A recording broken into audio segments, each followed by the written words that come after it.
you know, keep Since everyone we're all on here, their toes. I will call to order the Tuesday, November 13th meeting of the Albany Arts Committee. Do I have to do roll call now, Eva? It says roll call on my agenda. No, we've never done roll call. Okay.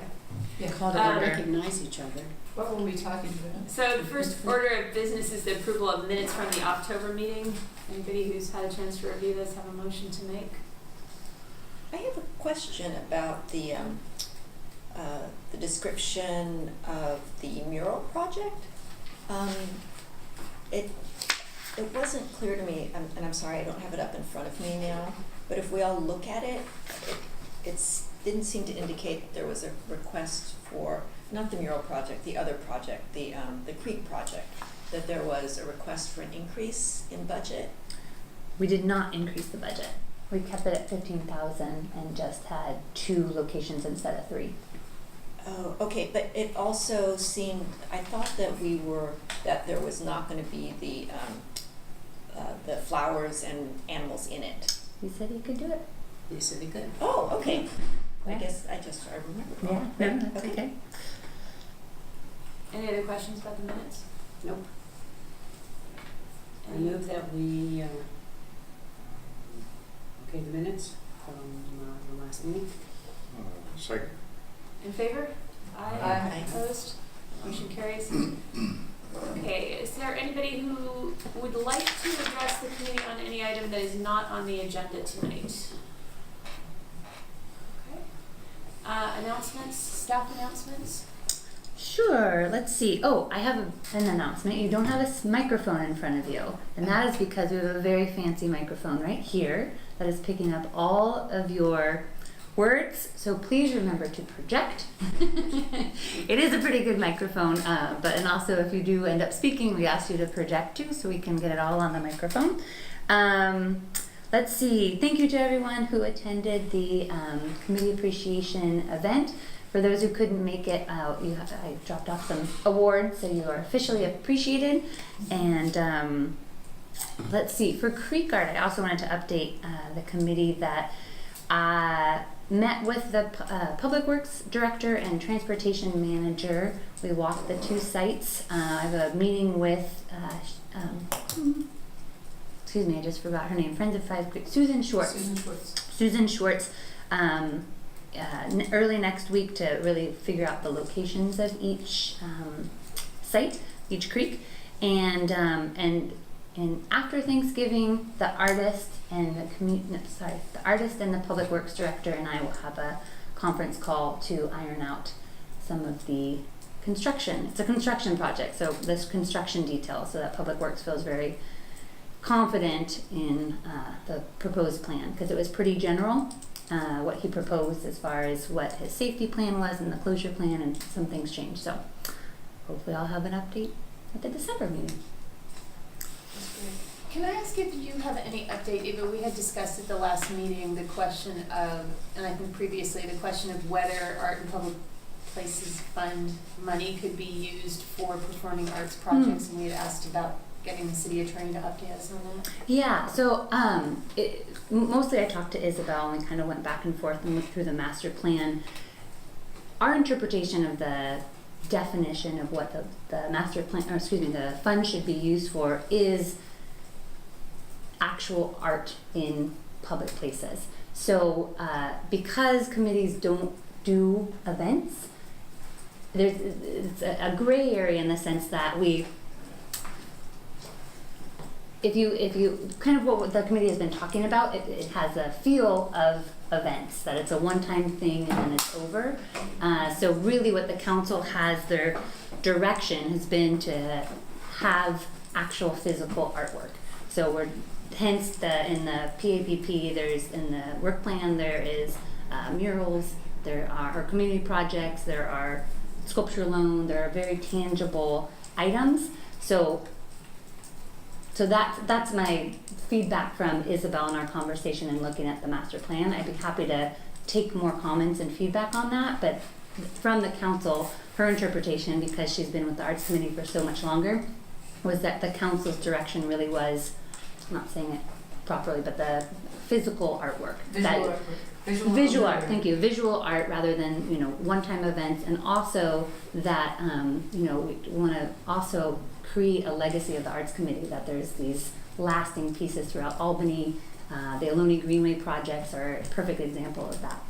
Can you clarify if that is pertaining to the sort of will of the council and the master plan, or if that relates to the ordinance itself? Because I think that was the question, is whether the ordinance limited what we could do, or whether it was the way that the sense that that's how the council would like to do it, and that's what the master plan says. As I interpreted it, it was both. That the council's interpretation of the ordinance was to create physical artwork, visual arts in Albany. I'd like to say that I feel like the Fall into Haiku is an event. It is not a permanent visual installation. And so I'd like to in our next going forward, and I think maybe there weren't people in the Arts Council or on the council who were representing the performing arts when that ordinance was implemented for the last budget.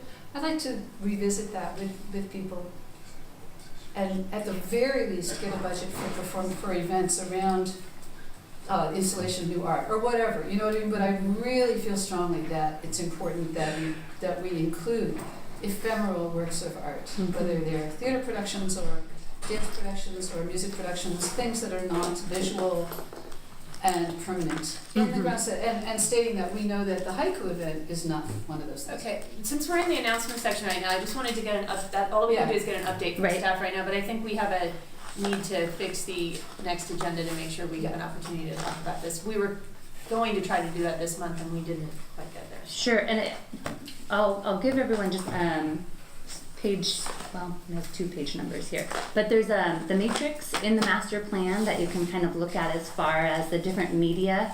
So it does talk about the types of work types of art that are defined, and it says sculpture, flat work, tile, mural, glass, or media arts, and those are defined in the master plan as well.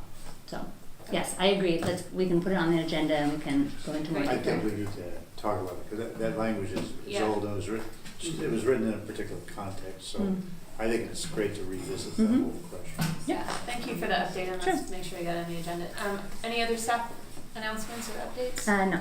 Okay, any committee member announcements? I just wanted to share the video with the public, and I hope we can make it part of the public record.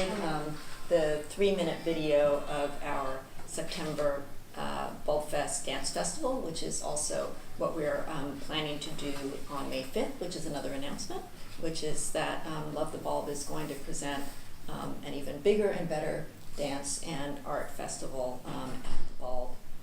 And I'd like to welcome everyone to suggest performing artists and visual artists as well who might want to participate. So I think if you take a look at this short video, that may give you an idea of what we're planning to do. And Susan did send me the link, and it was going to work, and then it did not. So I apologize because the computer's not here. He's working on getting it. So if he brings it back and we can get onto the internet, we'll play it again. But everyone did receive it. So if you haven't already, take a peek at that. So. Okay, so we will interrupt ourselves for 3 minutes if and when the computer comes back able to play the video for us. I apologize. This is why we don't do meetings away from City Hall. Are there any other committee member announcements? Okay. So we do have a presentation. I just want to put this in context, the proposed sites for large-scale projects. So when we created the Arts Committee has what's called a public art projects plan, which goes along with our work plan and guides us over a 2-year period. It sort of names what projects we're working on in terms of public art, and then we and staff sort of see all those projects through to completion, and we amend that plan every 2 years. We make a new plan actually every 2 years with whatever the projects are that we're going to be working on. A lot of us know that there's a community projects section of the public art process where we can make these small allocations to community projects that are not in the prime sites for public art in Albany as identified in the master plan. But we wanted it, but that excludes then community members who are coming to us with ideas that have larger budgets or would be at sites that would be require a panel of citizens to review it and the more in-depth public art review process. So we decided that we would agendize every November an opportunity for community members to come and talk to us about proposed ideas for larger scale projects. So there isn't anything that we are voting on with this item tonight, but if there are people here who would like to talk with us about ideas that they have, that puts those ideas in front of us and makes us aware of them so that when we create our PAPP, which is coming up here fairly soon, right, we will have these ideas in front of us and we'll know about these things. That's the intent of this being on the agenda. So that said, is there anybody who would like to talk with us about large scale project or larger scale project? There is. All right, great. Come on up. There is, and one who's been wanting to do it for about a year. So did you do this last November, or is this the first? This is the first time we've sort of, so. And Carol, I'll remind you to project if you can. And you might have to wave your hand Okay. every once in a while, because it's not my Sure. usual, Sure. although I teach, but one-on-one. So, my name is Carol Fitzgerald, and I've lived in Albany since 1973, and have always, from almost the first month that I moved in here, became very aware of Albany Hill as a park and as a place that a group called Friends of Albany Hill were passionate about. And so in 1991, I served on the master plan for Albany Hill, and then spearheaded volunteers from then on doing native plant preservation, in which we won urban grants and really got involved and worked with different people from UC Berkeley that had knowledge. And so I really got into the native plant area. So what I want to do, there is a block-long retaining wall that the city owns that extends from Castro Street, to where Hillside and Jackson come together. And so that is the wall that we like to claim. I have met with the Jackson Street neighbors, live across from it. Actually, I met with them a year ago and showed them the plan that I had. And tonight it's pretty much ready to go. So I do have visuals that I like to put up now. They are a little small, so I know suggest I put them here, but I can also set them up there. Do you have to stay? Can they not walk? No, we can walk. We're good at walking. Yeah. Yeah, and so I think that it's almost easier for you to come because I have pictures of the wall now, and then what I'd like it to look like. So I think if we kind of walk over there, there's probably not too many of us who see things.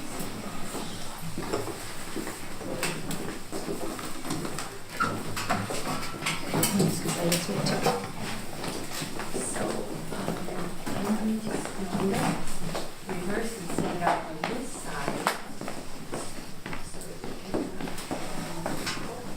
So that we can see this.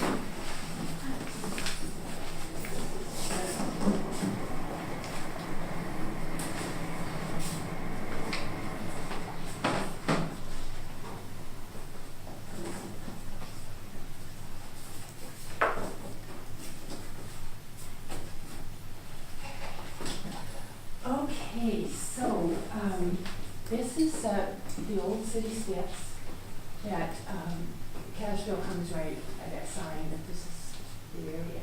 And to the south of that is all the belongs to the school district, and the city owns this retaining wall here. And so of that wall, now the neighbors would like the back, they would like the whole thing painted the same color, so it will be the background color. But the actual part that I'm going to, that I need to do the work that we want to put on the mural will start this zone, which is right here, and it goes right to the very end. We won't paint on this one because it's only about a foot. At that point, it's only about a meter, and this has been projects we've done before. So, so this gives you an idea of how it will look And so the project is to do botanical paintings, and so it's like an herbarium. And I've used many of the actual, this for instance, this whole composition. Barbara Erner, who is now retired, but she was the botanist at UC Berkeley, and she had kept the plant list years before we started doing the storage of work. But she hadn't done the press plan, so while the days that we came up with the restoration work, she gathered a plant pressing. So when I saw her compositions, it was stunning. I mean, she was so artistic the way she did it. So I asked if I could use some of her compositions, including some of my own. And she, of course, thrilled. It gets it out. These press specimens are all at the Jepson. Herbarium, right. And they're generously going to be steeled in for a while to do. So I have everything all ready to go. And so the first, so I'm dividing them in panels. And so the first panel that I'll paint on will be this one, because this will be for the names and any kind of documentation that we have to have for public art. So this actually wall here is going to have all the shrubs. And there's a total of natives, these are all going to be the native, so combining all the sections, there are 132 actual botanical paintings. 132 what? There's actually 132 native plants up there. And so the first section, which will be the shrubs, there are 17 native shrubs.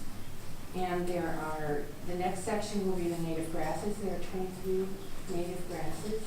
Wildflowers will take up 3 of the panels.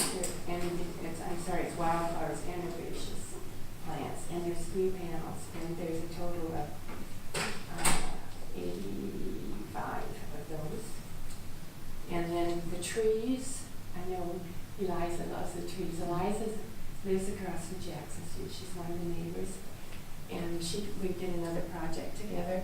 So there'll be 8 native trees, and then there are 8 ferns. Oh, that's lovely. And so when we get to where it's not very high, that's where the ferns will be, and the trees, because, yeah. So that is the plan for the layout and the individual things. So And these are they going to be kind of like these drawings? They're going to be absolutely samples like of this. yeah. These samples that I've done, the second component is this is going to be a community art project. I'm going to do the projection, the drawings, but everybody's going to paint with me, but only 5 or 6 at a time. And so I'll have, like every Friday, I'll have this kind of thing. That's in '96. Mitch was on the Salado Avenue Association. He's now my neighbor, but we did 150 paintings on the street banners. We did it here I did them with the community. They were just a hit, and they hung up every spring for 10, 20 years, right? No, I think they kept them up around 7 or 8 years. What started to happen is that, and this was families painted them with me, so the children who were maybe 6 to 8, I think I had it, anyway, I sort of had a memory because they were too young. They had to handle the pellets, but they painted with families like in the evening, but when the kids who were maybe 6, when they grew up and we started seeing these paintings, and little kids, their name is bigger than their arm. And that was okay. Because words are fine, and they got in the arts. And so it was time to retire, but they lasted. It was so sweet. And then I also did that project with the city of San Pablo when they had their 75th anniversary. And so it's just so much fun. And I teach at City College, adults, but it's who I am besides being an artist. So, so I have a lot of the drawings which you can certainly look through, but so what I'll be doing is the way I project is this. I will outline these on the paper that's the size. This is going to be the size of each. So it looks very small here, but each one of these is going to be this size projection. So what I do is trace around it, then tape it up to the section, and then you just make a hole and then you do a little dot with a marker on it, a little bit of paint. And then it's like a connect the dot. So the drawing will be done by me, and it'll be prepared before the people, well, actually, this part, the blow will be done, but people will actually make the little holes themselves. And then I will have these within a sleeve, but they need to follow the colors because we do want it to be pretty accurate as far as mechanical. Are you, Yes. pardon me, but this is amazing. Are you going to include all the text? Because it's a Because it's really instructive. instructive. So I'm going to have the botanical name and then the common name. And then on some of them, Barbara actually put their location. I won't look to do that because you don't always want everybody to know exactly where someone is. And then, at the same time that we were doing this restoration work, there was a resident in Kensington, Robert Langston, who was another doctorate and very studious and known by all of that society. And so he started keeping a list. Well, Jerry KALB, he's retired, but he's still at the Essex Museum. Robert Langston and he worked, and they have a whole list of all the moths. And butterflies are up there. So what Robert did then is he would find the host plant, and he wouldn't let us pull, even if it was nominated, we could not pull it out until his caterpillars were finished. And then he's passed away. He worked with us till he was 90. So what I'm going to do is, or what I've already done in some of the drawings, whichever one of these plants is a host plant and butterfly, I'm going to be adding both the caterpillar and the butterfly. I see one right there. And so did I, yeah, okay, so that's how it's going to be. Yeah. And so it's really going to be an educational learning thing for the neighborhood and community. So, and then so this is this. Now, what I also wanted to do, and the reason my budget went up from the first draft into when I presented to some of the neighborhood, is that I want to have on each one of the panels, I want to have one of these. For instance, this is the giant red trillium, so that will be in the wildflower section. Let's see, it's panel 5, so it's going to, anyway, it's there. So to me, it's like a focus point, and because many of these are going to be the plant when it's dead, it's been pressed. There's still quite a bit of color in a plant that's muted, even after 20 years, whatever, and I guess how many years that it's so, if air doesn't get it to them. But I'd like to have, these are paintings that I have done in watercolor. And so this is one, this is a giant red trillium. And so I found that there's a company in Santa Rosa, KBO Industries, that can take my image and actually put it on. This is porcelain steel, so it can be outdoors and totally permanent. And so I'd like to have one. I have 5 of them, so this will be California copies are here. The blue dye grass is here. This one is just some dry grasses, but one of the ladies of the butterflies is going to be on. This one is shrubs. Can you imagine what shrub I'm going to feature? It's the poison oak, because if you have been Albany, it's there. And I have a hummingbird. So that's kind of a brilliant red. So they gave me this as a sample. They just sent it to me this week, and it was a little bit kind of thinking I can't use this because I'm thinking this is so shiny against the acrylic, which is a little, I don't know, it did not look so good to me. But I talked. They don't have a metropolitan. Well, so I called them today, and they got perfect color. I mean, it's as perfect as a copy can be, but they really did a good job. But I thought it would be a little deeper, and so I talked to them today, and they said that I can have a frame around this, and there are a couple metals. One is it Corten steel, or is that, I can't remember exactly. Corten steel, Is that what it is? Yeah, it's a steel that looks like it's rusty. Yeah. Yeah, it's They, Corten. and so on their website, I just went over it with them about an hour ago, 2 different metal frames that could go around this, and that will break up. So there's a transition from the acrylic to the shine, so I think it's gonna work. Because if I go up and paint each one of these, they're, you know, very, very detailed and get in acrylic, it's just more time consuming, and this is gonna take long enough as it is. So I think I'll go ahead with it, once I saw the 2 different choices. One is say it again, Thunder? Corten. When I see things in your Corten eyes. steel. Okay, so there's a project in Yosemite that is on their website that I can see that frame, and then the other metal is on a site in Albany that is called Sanctuary, something or other. But anyway, there's precedence for the other sheets. So that's. And there'll be 5 of those? There are 5, because one on each one of the panels, the Wow. shrubs, the grasses, yeah.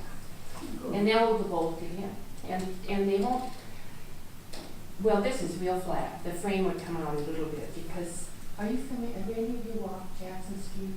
I walk this all the time. I'm just curious what the surface is. Is it ready to be painted on, or what Well, preparation? it'll be would- washed, it'll be cleaned and Is it primed. smooth? Yes. Okay. There's a few little cracks. David, the farmer, is going to do, you know, he's a painter. This is Ralph, who's our bird man. He does all the birds on all the ones. And so, and David is a painter, house painter, and public ministries. And so he'll do the priming. So anyway, there's a few places where there's small cracks. And he thought that the wall was in pretty good condition, but we can just use that's pasty, that cement you get in the jar that's already mixed, to fill it in, because they're not deep and they're not wide, but we'll fix that. And I have done 2 murals before. I do teach at City College, and I did one with the students who's on the sonnet in Grove, and then I helped another muralist do her mural, which is on the front of the Town's campus where I am. So the paints that I use, I used them for the banners for the Solano and Taghago. It's Nova Color. It's a company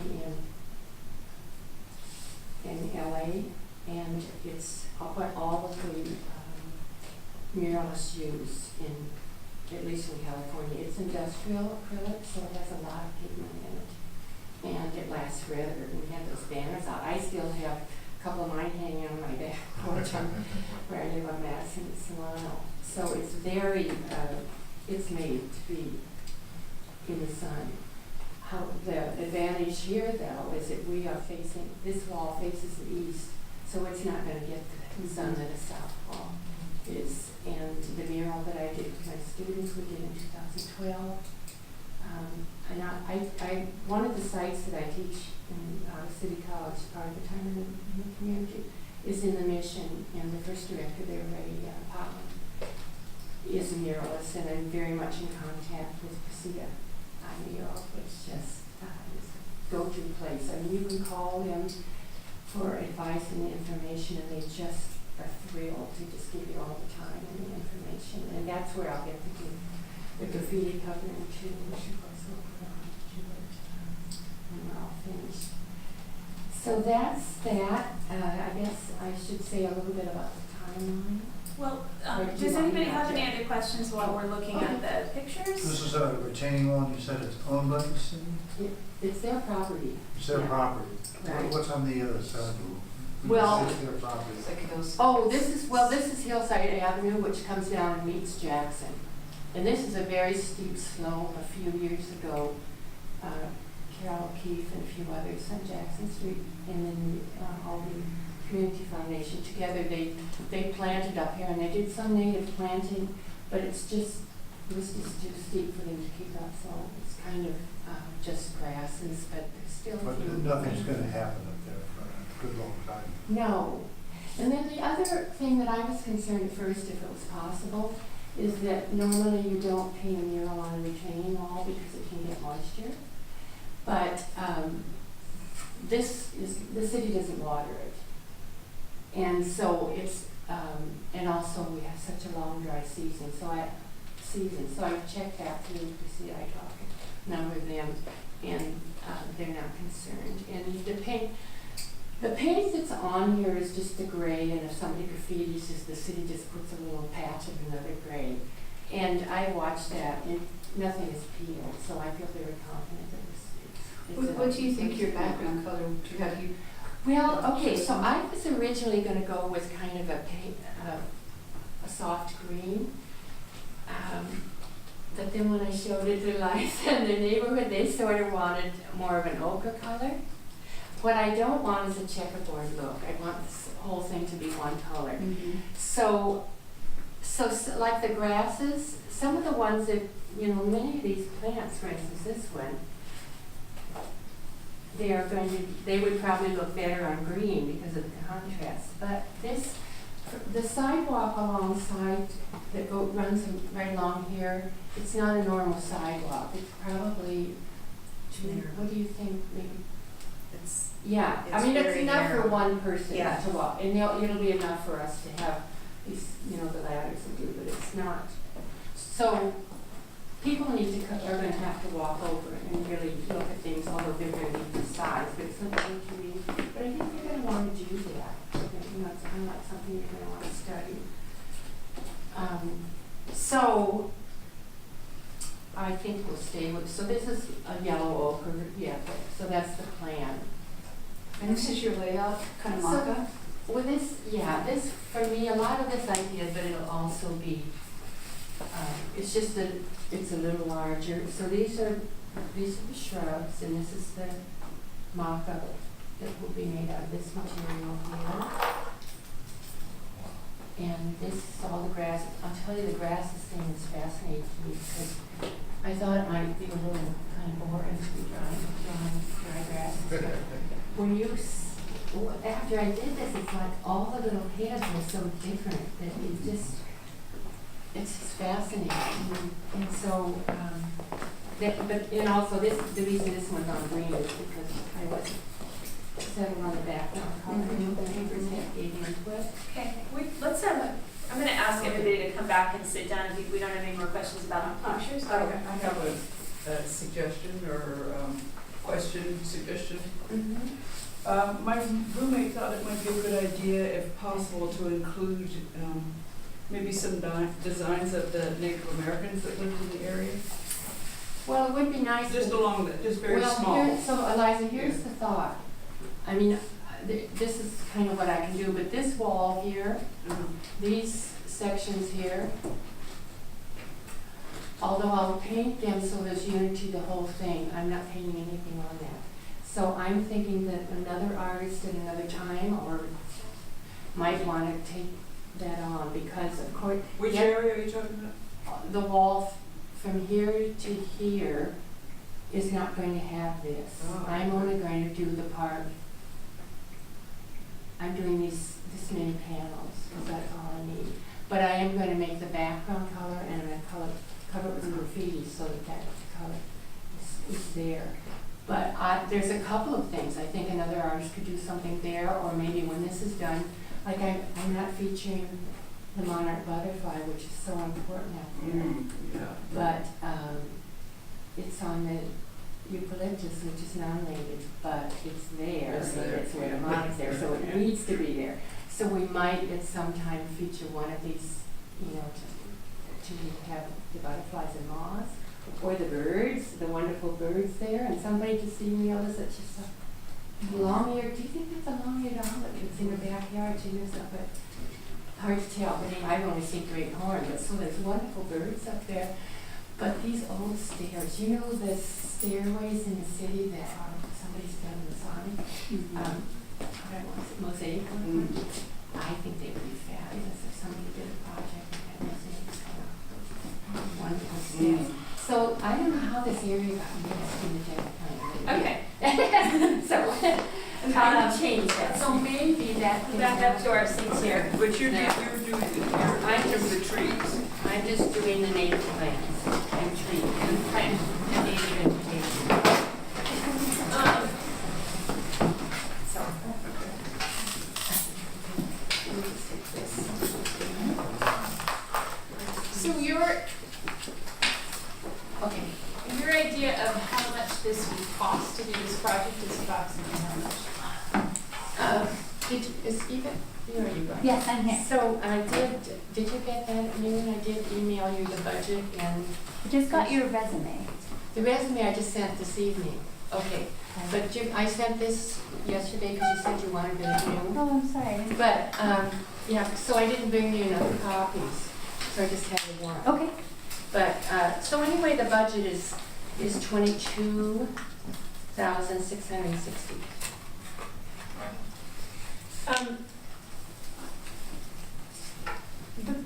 So the possibility of what the Arts Committee could do when we create the public art project plan, PAPP, is to put a project in this location on the plan and to say that we intended to spend X amount of money out of Art and Public Places Fund to pursue that project. There is a process in the master plan, which you might have seen, which would then, we can't allocate, where we can't request from City Council to allocate that much money without there being a panel process, which means that then RFP has to go out and you would bring all of this sort of proposal information to a panel who we would select from their resumes, and then if there were other proposals in that location, those would also have to be considered as part of the public process. Is that correct, Eva? Yeah, all of that, and then part of that process is community feedback as well, so probably. So all of be these folks displayed. would have an opportunity to potentially weigh in. It would be displayed in the community center for 60 days, I think it is. Right. So it's a whole process. Well, I'm aware of that because I had come to Eva when you had the project hearings and maybe for small projects, but I wouldn't even, obviously it's not going to be done for 2,000. And so she suggested I come back at this time. I have done public art before for the city of Denver. I have a piece there. And so I do know the process, and Awesome. I can handle it. Great, I just want to make sure everybody understands that so that it's absolutely terrific. Thank you so much for this presentation and for sharing all this careful thinking that you've done with the community about the project. If we pick this up, we have this process then that has to be followed, so I just want to make sure that everybody knows that. Are there other questions about the project from anybody on the committee that you would feel you would need to know before we could talk about this when we do the plan? Or the site. I'm curious if funding is difficult or not completely available. Do you have any ideas of sponsors or donation mechanisms that might make it I work? have several. Because when I went to the smaller projects meeting, I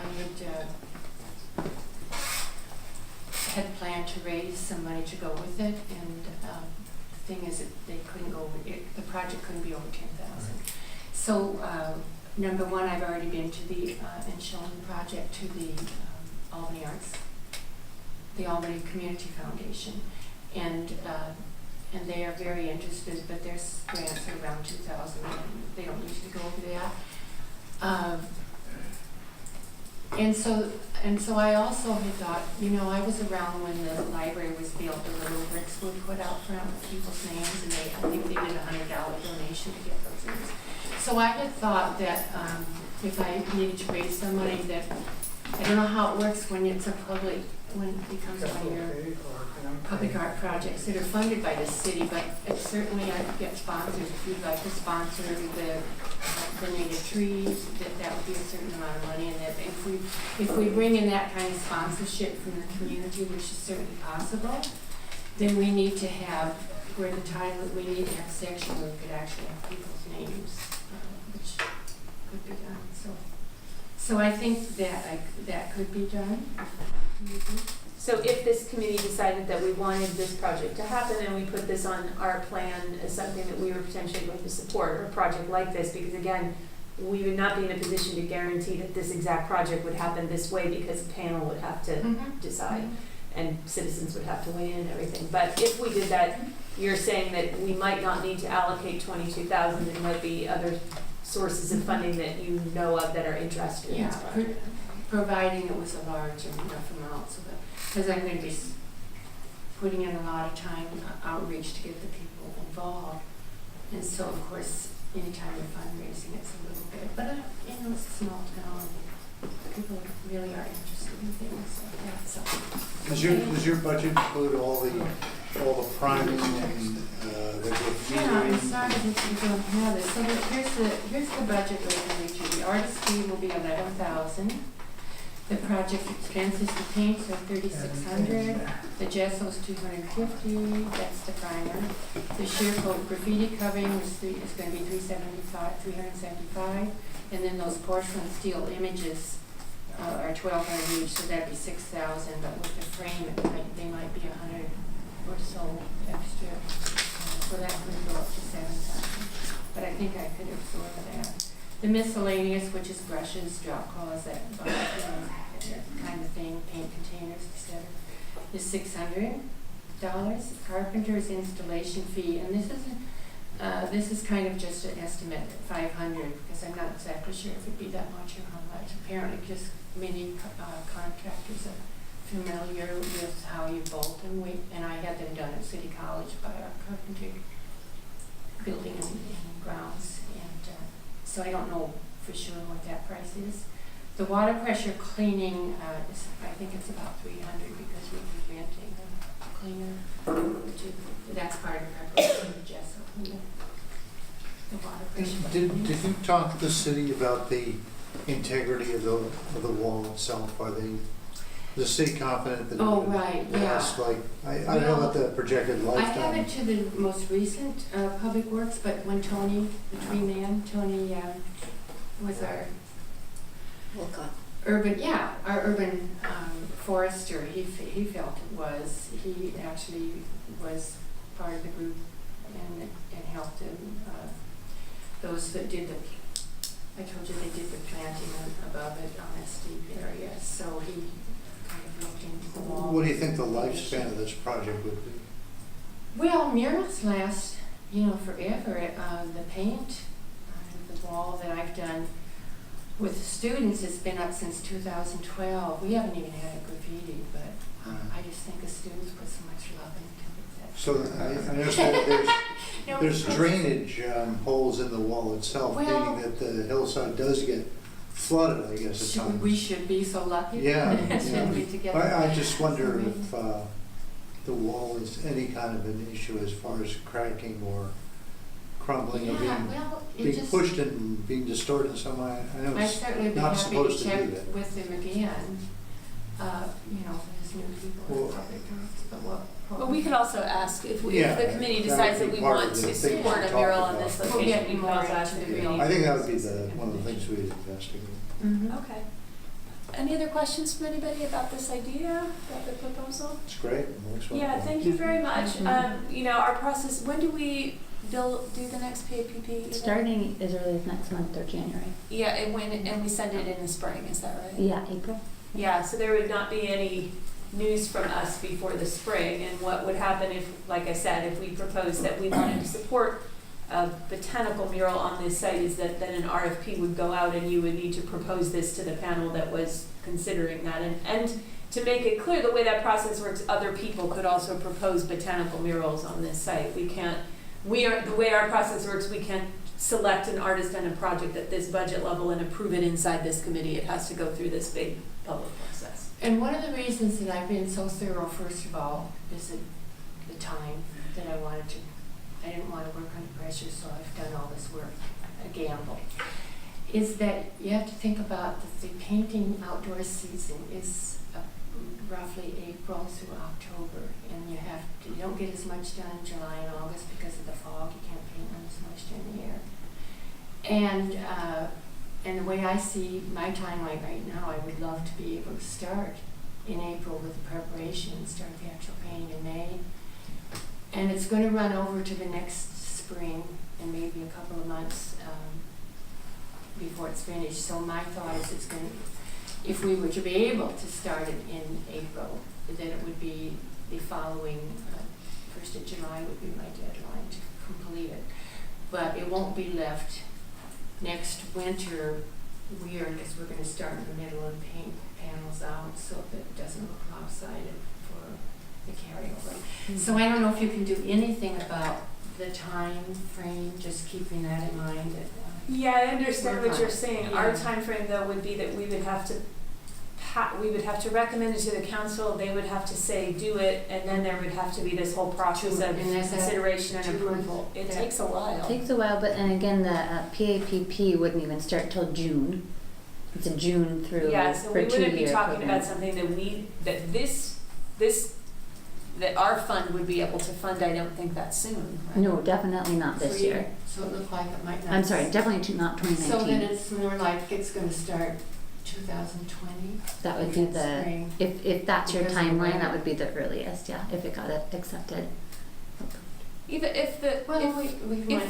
if a resident is asking to create something on public property that we are not funding, has that been done? Do you understand what I'm asking, if it isn't a matter of fundraising? Say, I didn't. If she were able to fully fund it, you mean? Yes. On her own, just the city giving permission to have this happen? It's a good question. I don't know, I know it's come up in the Arts Committee before that there was a mural that was proposed that didn't go through City Council. I don't know the process of that, but my hunch is that there needs to be, that you propose a site and then there has to be a vetting process, but No, that never happened. it didn't, okay, something, what was the I think memorial? what you're talking about is someone came to us with a proposal and we were interested in. Oh, this was the making- teen center. It was Yeah. a teen Yeah. center thing, and we were interested in Yeah. having that happen, and that all fell apart because we didn't have a process. And Yeah, it But the looked like city there would- was there was a single artist who was and getting. so because we needed to have a process set up, and so. What I had heard from Michelle Mason is that someone had come, the group that does the garden in Memorial Park, they had an artist who drew up That's right, plans. yeah. And they came to City Council, and Michelle on the council, they decided that it had to go through the arts. There was a process that they needed to go through the arts committee and before it came to City Council. And that artist, they just dropped it. They didn't. Well, there's a little more involved in that, but. Oh, okay, so I didn't Yeah. get those. So anyway, our timeline is that our PAPP would start, and this would not be something that would be we could make happen in the spring. So it maybe could happen though before the end of the painting season, which would be October. I mean, if say it happened in August. I would doubt it. I would doubt We it. might, okay, well, whatever. Yeah, as Jen was saying, that Yeah. it gets approved in June, we only meet once a month, so then there's a process of putting out the RFP. It's out for 30 days, 60 days, depending, 90 days, I think we've done before. Then we have to form a selection panel. I wouldn't say that it would be Okay. this project, if the site was approved, would even, yeah. So so what happens in January? You have to have something ready for, that's, We create a plan of projects that the Arts Committee, want to allocate funds from the Art and Public Places Fund towards. So if we said, remember that project we saw that was really great, it seemed like it had a lot of community support, we want to support that. What we could say is, we're putting this in our plan and we want to start the process of creating a public art piece on this site. That plan, that whole thing doesn't really, first of all, City Council has to look at all of our lists, not just that, but everything, and say, yes, that's good, Arts Committee, go do those things. That happens in probably like April. And then the plan actually starts, takes effect in June, is what Eva is saying. But somewhere between the City Council voting June, somewhere in there, that would be the soonest that we could really start the process of saying, okay, put out a RFP. That would mean that you, and as I said, anybody else who wanted to apply would be able to create a proposal for whatever we said the project was, a botanical mural on this wall.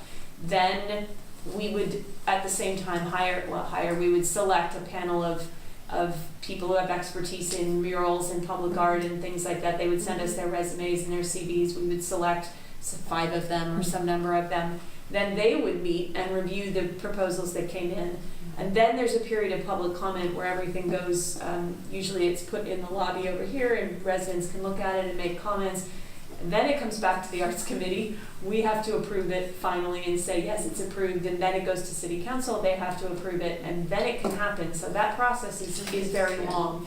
And that's what I want to make sure everybody understands, that if we pick this up as a project, it isn't something that will happen quickly. We're not in a position to say, great, it's beautiful. I'm saying that, I think it's beautiful. But we're not in a position to say, it's great, go start it in a few months. It's a long process with this committee of being able to allocate those funds and approve the project. Well, it is what it is, because needless to say, if there was any other way to do it. I mean, I've had several city council members already look at the project, but they, of course, everybody's following the process. And But so thank you, thank you I'm very much ready. for your time, and thanks Yeah. for sharing so much of your detailed work with us. It's You're really welcome. beautiful. No, it's fun. We'll know what's happening. It's beautiful. Okay, so we can leave. You don't need to stay or go. You don't need to stay if you don't want to. It's only gonna get We're worse. moving on. Willing indeed. Okay. That's the quota minute. Thank you so much. Thanks everybody for being here. So we're moving on to item 6.1, community projects. We're going to talk about mural locations for the community project mural. Come on up to our podium. Yeah. Thank you for being here again. We keep changing the meeting location and time and day. I sometimes feel you're testing us. Oh, we are. And you're passing. I think she's testing us. Yeah. These holidays. Yeah, thank you so much for having us again. Yes, thank you. It's kind of exciting to see, ideas and projects. It's kind of fun, so I appreciate it. So we pursued some of the sites, and we're back to the beginning because we discovered that, so when we had talked to the people from the Ivy Room, one of the partners was kind of excited, and then I think one of the other partners thought the mural was inside, so it was kind of miscommunication. And then turns out that we contacted the owner, and I think it's been a while, so I can't remember all the names. But it turns out that one of them, the property is divided in 2. So it's the half bottom and the half up. And one of them do not want a mural. So that side, it's up. And then the people from Nori, the next to they did not respond again. So we were really here to just propose our first site and see if we could move forward with that one. I mean, it's what we have. I do like it. He was hoping to have a different site, but I do like it a lot. And I do like the idea of the double, mural. I think you can give it a whole. This is the one on the corner across from the beer place? Yeah, exactly. Yeah. Which is hot in these days. Yeah, a lot. Can I ask a question? There is a mural on one of the walls, is that correct? So you're painting over that mural? And where is that? Do you know anything about the provenance of that? Yeah, she did it. Oh, you did that one? You're willing to paint over it. Yeah. Okay. He was kind of excited to paint over it. And Camina, nothing, you didn't get in touch with the Supercuts or the Santa Fe? That I did not get a contact for. And that I did. Yeah. Yeah, Supergood isn't there anymore. It's Renee's. Yeah. She's the owner. But you weren't able to reach out to them? No, I didn't get to contact them. Okay. Yes, because that could still be an option if anyone has Renee's. Really? No, it's a great location. I mean, from the last meeting, it sounded like that was. I thought you had said in the past that you had spoken to. I did speak to her, and she was non-committal. So she didn't say yes, she didn't say no. But this was a couple of years ago. For the purposes of this mural though, that can always be a potential site, but they're ready to go on this site. I mean, I have no problem with taking that to city council. Does anybody else have a comment on this? Anybody have a problem with that location? I think That's it's, the location of the, yeah, I mean, is it an animal hospital? Yeah, it's the animal hospital and then, Dana Mayer's. The only question I had about that site was the second wall. I understand the first wall is right on the corner, very Yes. visible. The second wall is kind of tucked back behind the building. Who's going to be able to see that and from where? Well, you can see the half of the mural you're gonna see from São Paulo. You know, if you go in a car or just walking from São Paulo, you can see the wall. pieces Yeah. It's not really visible. Although the driveway is wide enough Yes. to. Yeah. It's like a canyon. And also from Castro Street, you can see When the you're other coming side. down, right. Yeah. Cool. Yeah. Okay. Cool. He actually became you know when they had all this Pokemon thing going? It was Oh, a Pokemon site. yeah. It was a Pokemon site. I think because there was something on it, right? There was something to distinguish the wall. So, and the people from the beer garden, I mean, definitely see it. So there's a lot more traffic now. And music, because we live right there. And it's great to have it there. Yeah. All right. We already approved the site we already voted to approve the project on that location, and we were just waiting to see if a different location that you all were more, wanted to propose came up. So we don't need to vote again on this. You think we approved that location? I thought we approved the project and we were waiting on the location. That was my understanding. Okay, fine. Yeah. Then I would entertain a motion to approve this location and ask City Council to let us present this project to them. I still move that we approve this location and this project at this location. And what is the location? And it's Corner of Castro and Yeah, São Paulo. It's on the letter. We have I just the need it for the address. motion. Castro Street in São Paulo. Okay. So it's the corner of. Castro and São Paulo. Okay. I second. In favor? Aye. Opposed? Okay, that motion carries. And Eva, will you let us know when we can talk to City Council about this? Yes. Great. Yeah. So the next step in this process is we need to get that final approval from City Council before you all can press on. Is there anything, thank you so much, is there anything we have to do right now? No, I think you have a pretty good presentation. At the time that when we take it to City Council, we're going to want to show them the pictures and have you describe the process.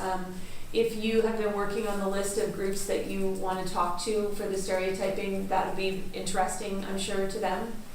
You had mentioned a couple of them when you presented it to us, so. Okay, and I think, was it you? One of you had a list that we're going to provide. I have some to give you. Yeah, if you would give us, then I've been collecting them from people. I could contact them before the meetings if you want. No, I don't think you need Okay. to. I think it's fine just to know. I think what the City Council will be in, because we don't want you to do work when we can't allocate the funds to you. But I think that the City Council will be interested to know who it is you need to talk to and work with in doing the project. Okay. Does this have to be noticed to any of the people in the 300 feet or Yeah. so? Yeah, definitely When notice. does that happen? Is that before council? No, I think the council has to approve it. The City Council has to approve the money. Yeah. If the City Council approves the money, then you go into the part of doing the project, which includes all of the public notification and all that. Right, and there may be additional, as later on our agenda, notification processes based on what happened. But the most important thing, the next step is for the City Council to approve the money, because we don't want the artist to do anything else until the money is approved by the City Council. So. Alright, so we will wait for you to contact us to say this is the day we're meeting, and Yes. we show up with props. Yeah, similar to what you had before. Great. Was great. So we will do that. Thank you so much. Yeah. And Thank you. if you have any questions, because it does take sometimes a while to get on City Council's agenda, just ask Eva. She will know what's going on. I have a question. We are waiting for the money to start this project, right? Is any idea if this can happen when the school time is on? Like in the school time? Yeah, it won't take forever. I mean, it takes a little while. I think, are you worried about the, Well, the important people who is gonna work in this project are kids, school kids, you know? I mean, some of them. Some of them. I mean, it shouldn't take It should that take long. that long. I, No, once it's approved, I mean, what we would do is enter into a contract, so, and then, and you would, in the contract, there would be, payment details of, you know, how much up front and how much at the end, based on your needs. Obviously, there's a lot up front in supplies, Yeah. and then, yeah, Okay, yeah, I'm sure it won't be. by next, yeah, after the torrential rain stop, fingers crossed. Just a quick related question, are they gonna need to reach out to the schools and classes and organize this with teachers? Because if so, then you need lead time so that that can be integrated into whatever lesson planning or curricular alignments you might need. Well, school is one part, but it can also be community organizations that we were talking about, like parents that have been organized in terms of some of their needs. So we'll approach them. So Okay, I just wanted to keep that in Yeah. mind, that there's council approval is one item, and then also for the logistical Yeah. purposes, that's. yeah, and it can be a couple of interventions, or the teachers invited their students to a conversation, not necessarily throw them totally off their curriculum. As a teacher, I'll be mindful of that. So, Okay, thank you thank very you much. so much. Good night. thank you. Okay, item 6.2, public art notification process. So Eva, you put this on the agenda, so maybe you can introduce us to what this is about. Sure. So based on our experience with the Albany Loop, which is essentially Arts Committee and the city's first art construction project, construction being the main or the key word there, that it, I think we went in a little blind in stepping back, hindsight's 2020, but if we would have worked with Public Works a little bit in more detail, there would have been a little bit, a lot more that we would have identified that could have been done before rather than doing after. And likewise, the notification process outlined in the master plan is pretty vague to none. In the sense that I don't think the postcards within 500 feet is even in there. We've just done that out of courtesy, and they do that for other construction projects. They do that, so we just kind of mirrored that. But with the community meetings that Jen and Peter both went to, it became clear that people missed the postcard. So some things that came out of it were posting at the site.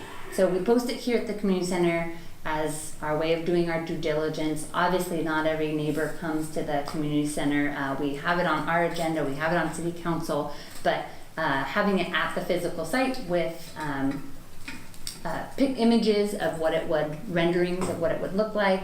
Some other things came out of that community meeting too. Having a day when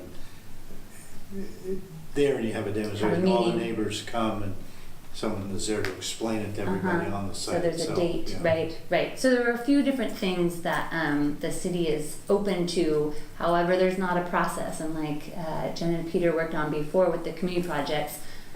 If you create a process and put it in the master plan, that it takes a lot of work. This one I don't think would be nearly as much work, but just to make a process of the notification so that we have it in our master plan and we follow it and we can refer to it if community members are upset. How, since this is on the agenda, how did that work out with those neighbors? Are they mollified in any way? Yes and no. Nobody's ever moved. Yes and no.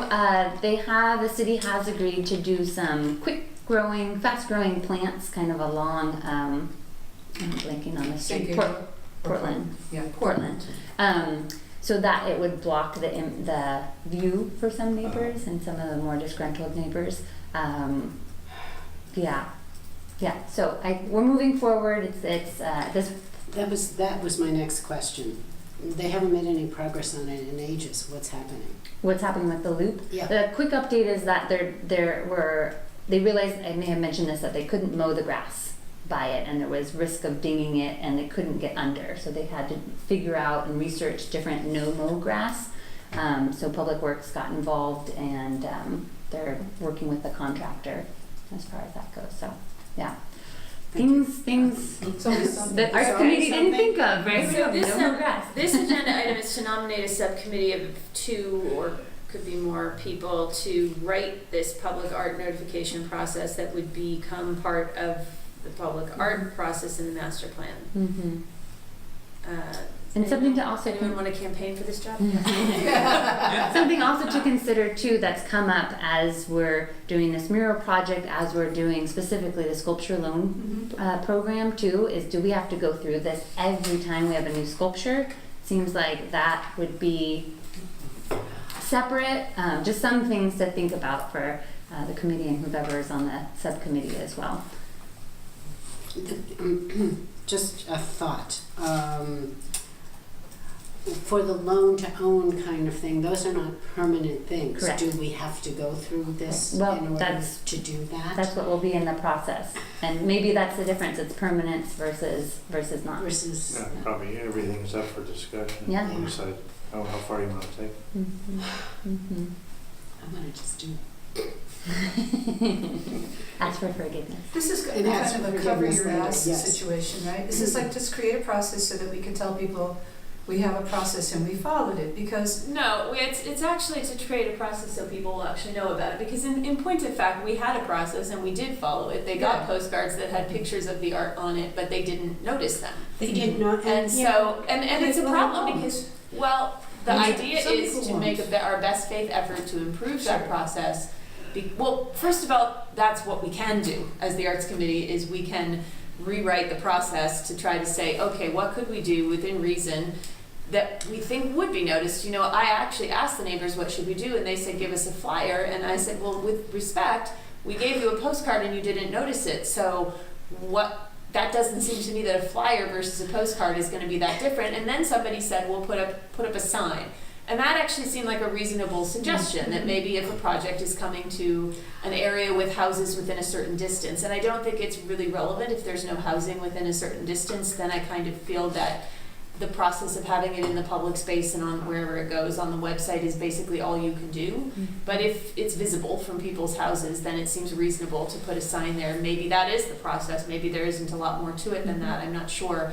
But the idea is to get a couple people to brainstorm, okay, what would it really take, since they didn't notice a postcard, what would it really take so that people would notice it?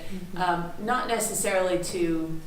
My understanding, actually, Isabel told me, and you could clarify this if this is not correct, but Isabel told me that she asked somebody who does a lot of public art, who has some legal knowledge, what the obligation of the city is to notice residents, and they said there's zero obligation. It's your land, you can put anything on it you want, with, more or less, so that if you followed the process for approving the project, you don't have to notice people at all. So it's not a legal thing. It's a community, we all want everybody as much, everybody's not all gonna like the same thing, Right. but we want people to at least feel that they had an opportunity to weigh in and that things don't surprise them, especially in their own neighborhood. I get that, and I also want to say that people think when they weigh in that it's going to make a difference, and so are we offering something a way to weigh in when it's not going to make a difference? No, it has to be during the point in the process where it will make a difference. But we have plenty of it could notifications. make a difference. But I know, but in the Right. library, for example, and in the comment period in the library, we got a lot of negative feedback about it, but we still went ahead with the project.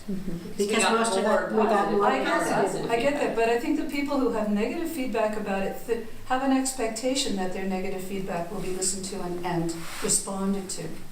But some negative feedback might. If it's just someone who's grumpy, doesn't like anything, it's one thing, but Hard to sometimes tell. can, That's people hard to can. tell, But Right, that's it's why like we count. I think we spent a lot of time talking about the color of the We leaf did. because there We did. were a lot of strong feelings about the color. So I think it's helpful that, for the reasons that Jen was saying, it's very helpful to have things. Someone might spot something that nobody Right. noticed. The grass, somebody might have spotted the grass. I read Yeah, all of no, those nobody comments. did. I read all of the comments from the library, from the foyer very carefully, and I counted them very carefully.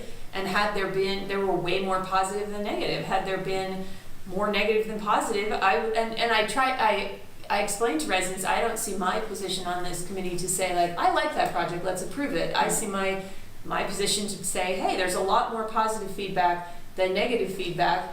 It seems like from what our information gathering process that some people don't like it, but a lot of people do like it and think it's cool and that it'll be fun and that it would be a good addition. So I think if the neighbors were notified in a way that it caught their attention and they came here and said, we really, really don't want this, I think they would be listened to. I don't know that the decision will go their way, but I think that they would be listened to. But I think it's naive to assume that no matter what you do, that we were at fault for just doing a postcard, because you can do a postcard, you can do a flyer, you can stand on your head on the street corner and try to engage people. And if people don't want to pay attention, they don't pay attention, and it's impossible.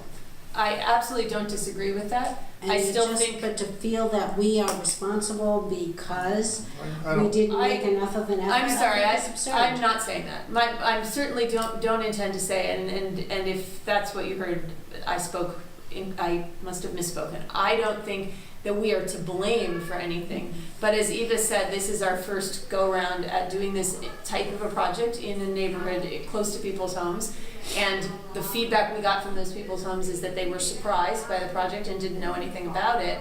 And while completely agreeing that you can do lots of different things and people won't take notice anyway, I don't think there's anything wrong with some kind of common sense revision to say, like, put a sign up in the area where the project's going to be. Maybe that's the change. I don't know that it's I think that is the change that would make a difference. If putting up a sign will make a difference, if anybody will actually pay attention to a sign. But I think it gives us a clearer way to say, we put a sign there, this is what it was going to look like, fine. But I just... So what we need is a paragraph or a page that describes all the steps we will take, that are in addition to the process that we already have. I'd like to it's little to none in here already, so it's creating a process. It's creating a The process we followed this time was that the staff basically came up with a process that, and I think, the members of this committee change a lot. I know for my part, I wasn't even aware that was the first time we were doing this, or that there was not a process that, and it seemed like that's the process we always do. Right. So, and that's, y'all are very professional and competent, so it's like, great, okay, we do that. So I think it's just spelling it out so that everybody knows when a project like this is happening, here's what we do to try to make sure that people close to, because see, the people close to the project also, they can't be on the selection committee because there's a rule that you can't live within a certain distance to be on the selection committee. But they are very close to the project, and so, it's just coming up with the best way we can to make sure that those people aren't taken by surprise. Can't make everybody like things. You can't, the only way to have nobody come complain is to do nothing, which is not what I would advocate for, but Well, and adding to that too, it's something for city council to refer to as well. So if someone comes to city council and say, I didn't know about this, they can say, well, the arts committee follows this process as well. So it gives them a tool as well. So who feels like writing this? I don't, but it just seems like it should be written. Can I raise a different kind of point? I think this gets to why do we have public art at all? And right now I think we're talking about the art as decoration, and that either gets a thumbs up or a thumbs down. And I think the purpose of public art is to help a community find meaning and conversation with itself in public space. And so in that sense, I think that that conversation and that finding of common meaning is what the public art should be about. And so it shouldn't be that this process is something that's, CYA, we gotta do it, we just gotta get this through because we wanna put this decoration out there. I think that that fostering conversation about what should go there is what public art should be about. And I think that's very different from kind of choosing art by committee, although that's kind of what we do here. I just think focusing more on what the purpose of the art is, which I think should be about community, should be more of the focus rather than just trying to talk about nobody will always like things. I think that is more true when we are just plunking something down that some people like and some don't, because we're thinking of it as decoration instead of meaning. I completely agree with that in the broader picture. That the issue I think everyone comes back to is that in order to achieve that goal, you have to create something that is a tangible physical object and is going to have a particular look. And people are going to respond to the way that it looks regardless of what that look is trying to foster in the end. So inevitably you do kind of come back to appearances. I mean, it's a big part of the message. But I think that's important, but I think what Susan is driving at is that the art needs to be more about the process and the sentiment or community relations involved behind it and less about the final product. So we have to have some type of compromise where you have a feasible democratic process, but in a wider picture, I think what Susan might be getting at perhaps is also a wider rethinking of the art plan, et cetera, to move from kind of geographic product, in a sense, to having the committee and the wider plan encourage art processes or embedding art as a practice, as a shared experience in what we do. And I think maybe she may or may not be driving at this, but the permitting process, for lack of a better word, the process behind approval matters to that and is a very important part of that. I think it might not be realistic in a sense to have it idealized as where everyone is in 100% and having these great conversations, but there could be a attempt made perhaps to foreground that type of purchase. And I think the mural folks who are here, that's part of what they're doing. They're talking to the community. And so I feel like public art should be about place. And if you don't know the place well, and if the artist hasn't talked to the community and hasn't spent time sitting at that spot, talking to people who walk by, then they're not likely to come up with art that's appropriate for that spot. Although interestingly, in this particular case, this artist lives quite close to the site and spent quite a lot of time on the spot talking to people who go by.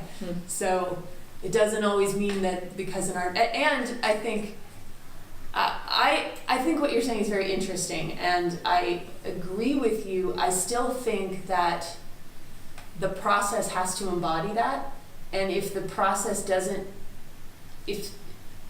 so right now, the process, ideas come to us in a lot of different ways. Somebody can come in like this, community members can come in and say, I really want to do this thing. In this case, the staff came to us and said, we've got some money to spend on this particular site and we want to make something people can climb and play on, and it could be some kind of a sculpture. So that was the impetus for the project. And then there was a panel of community members who met and talked actually in quite a lot of depth about the place and the space and what they might want to have there based on the proposals that they were looking at. I don't know if there's some type of, and then you get, but at the same time you get whatever's turned in to the RFP. So that committee could have said, that panel could have said, we don't like any of these proposals. None of them are what we think should go in that space, but they didn't. Also, that panel can't include the residents, as I just said. That's one of the rules about that panel. So I agree with the sentiment, but at the same time, if it's not embodied in the process in some way, then it doesn't necessarily happen.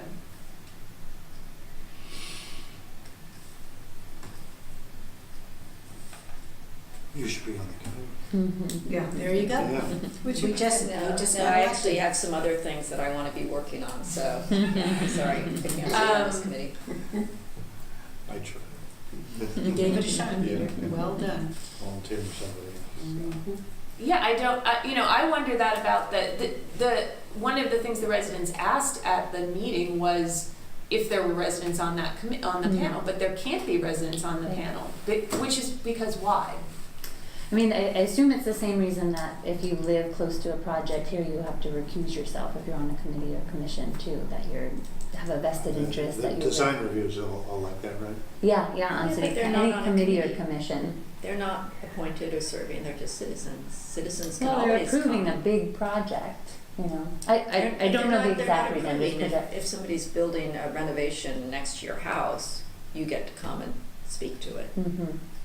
I don't know. Well, it's not to say they can't speak to it, but I know that you can't be on we're it. not allowed to choose people who could Can't be vote on the panel who were community members who lived right next to it. Right. So, But it's a good point. I mean, it certainly, I think that whoever, takes up this notification process could certainly I mean, maybe it is something that you want to be a part of, Susan, to be able to advise on how, because if we don't include it in the process, this idea, if it's not part of the steps that happen to make a project happen, then that conversation doesn't necessarily happen. I mean, it's fine if one committee member feels when a certain project comes before them that there hasn't been enough of that and they want to say no, then of course that person can vote no, but that doesn't make something happen, it only rejects things. It doesn't cause that conversation to happen. So barring that, I'm not sure what in this process where in this process there could be more consultation with the people who live in the space. Because I think that, you know, you can think a lot about the place and the location, as I said, as this artist did, and you can come up with ideas that some people also don't like. So, you know, I don't know. It's a good point, but if it doesn't happen in the process, then how does it happen? Maybe we should pick the committee members so that we can hash out all those. Yeah, sure. And I also questions. don't think this is going to be, like we said, we've identified 2 or 3 here. I don't know that it has to be a full page. It could be a paragraph. It's really, it shouldn't be. Bet it'll be longer. 2 paragraphs. However long you want it to be, Peter. I don't care. Is there anybody willing to take this on? I'd be willing to take it on, but only after the sculpture loan program that I'm working on right now is wrapped up. I don't want to put anything in front of that. I don't know if that's a realistic timeline, because the sculpture, I mean, ideally we'd have it before the sculpture loan program, so there's a process in place. You mean, okay, we have to talk about that. Anyone want to nominate anyone? Nobody? Bueller? Well, I don't know what to do. I mean, this has to happen. There has to be a process that the arts committee follows. I will. I think I understand what needs to be done, and maybe Susan, can I write something up and send it to you, and then Okay, thank you. maybe we can draft something up. And Awesome. Eve, I need you to give me a deadline because Oh, I'm gonna okay. let it slip. I've got plenty of other things to do. Okay. Does the end of the year sound feasible? Oh, yeah. Okay. Excellent, Sure. thank you. I mean, That's a long next ways week. away. Let's see if I How about can before hurry. the holidays? Yeah, We'll do all right. before the holidays. I can give you a date if that would help too. Okay. Moving on, item 6.3, BART art program. Very, very quick, Handouts. brief update with the last minute handout. I spoke with the art program manager in July and then again in October, and they've started to get working, I guess very slowly. And so these are just some bullet points that kind of, I think, highlight for us what might be possible perhaps in a medium or long term. You know, for things like the columns, we're looking for larger scale projects that have some type of narrative or significant sequence or innovative approach. They're very much open. We'll be looking for ad hoc committees probably to work with things like this. Speaking of community engagement, it will be required. They don't have a hard and fast set of rules, but you do need to demonstrate to BART that the community was engaged, consulted, and supports whatever projects that might be forthcoming. They're looking to partner with cities, regional groups, or even other organizations. Unsurprisingly, they do not have specific funding for these types of projects, but Jennifer did say they'd be open to potentially applying for funding together, or they might have funding down the line that might open up. So it could happen, but they don't have it now. Things are presently taking 3 to 6 months to be reviewed. She said that might speed up as they get on track. And permits will be required, which entail insurance often from the artist and or the sponsoring organization. Since these are kind of larger scale projects, you do need to have a professional artist who's going to be able to demonstrate that they have this type of experience and are going to be able to do this. You can see from her email demonstrated engagement in the community. They're looking for someone, organization, the artist, etc., who's going to be responsible for ongoing upkeep. So here they've defaulted, you can see in the language which you sent, they're defaulting to kind of thinking of murals, etc. But in general, if you sign up for this and they approve it, someone is going to have to maintain it for at least 5 years, perhaps longer. It'll be reviewed after 5 years approximately. And again, they're looking for this type of work on the infrastructure, so not the tracks themselves, but the columns, et cetera, not within the stations. So what I mentioned to her, just thinking very broadly and initially, is we've kicked around ideas about some type of narrative sequence on the columns, or narrative sequences, or something involving sensors and lighting that maybe because the greenway's there, you could track movement or non-movement, et cetera. She said those seemed interesting. They are particularly, I think, interested in larger scale projects, so even if someday we wanted to go beyond Albany, you might be able to partner with El Cerrito or Berkeley, et cetera, and have a wider thing. The feeling I got was that they're very open, they're very interested, there's not funding immediately, and they're kind of feeling this out as well as they go. Okay, this is good. Are they expecting to work with a city like the Arts Committee, or are they thinking more in terms of individual artists with? I think for larger projects, the impression I got, and I believe Isabel's spoken with Jennifer as well, she might have another idea, is that they're looking to at least have cities as partners or interfaces, that maybe they can work with the fine artist, or artists will approach cities, but it seems that the scale is large enough that working with where they aren't explicitly recruiting artists, which I don't believe is happening yet, cities or regional bodies would be the partner that they're looking for, that might be able to help manage the process and work with them. And no one ever has to pay BART for the use of their property per se, but I don't believe so, aside from permitting fees or et cetera. I think this sounds really exciting, and I especially like the idea of projections, because there's so much interesting work going on with sensors and projections right now.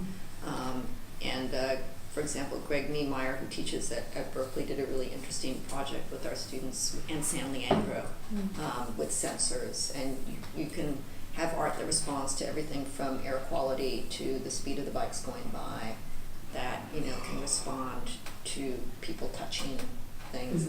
And then the art is less permanent, and then if somebody doesn't like it, then it's not there forever. And also it's just a chance, as compared to a mural, there's just a chance for so much more creativity, because it can be changing all the time. So the one concern I had in mentioning this type of work, and I don't think it would be a significant concern, is that obviously as long as it's not going to interfere with the operation of the trains, the tracks, et cetera, which I don't imagine would be a significant obstacle to something like this.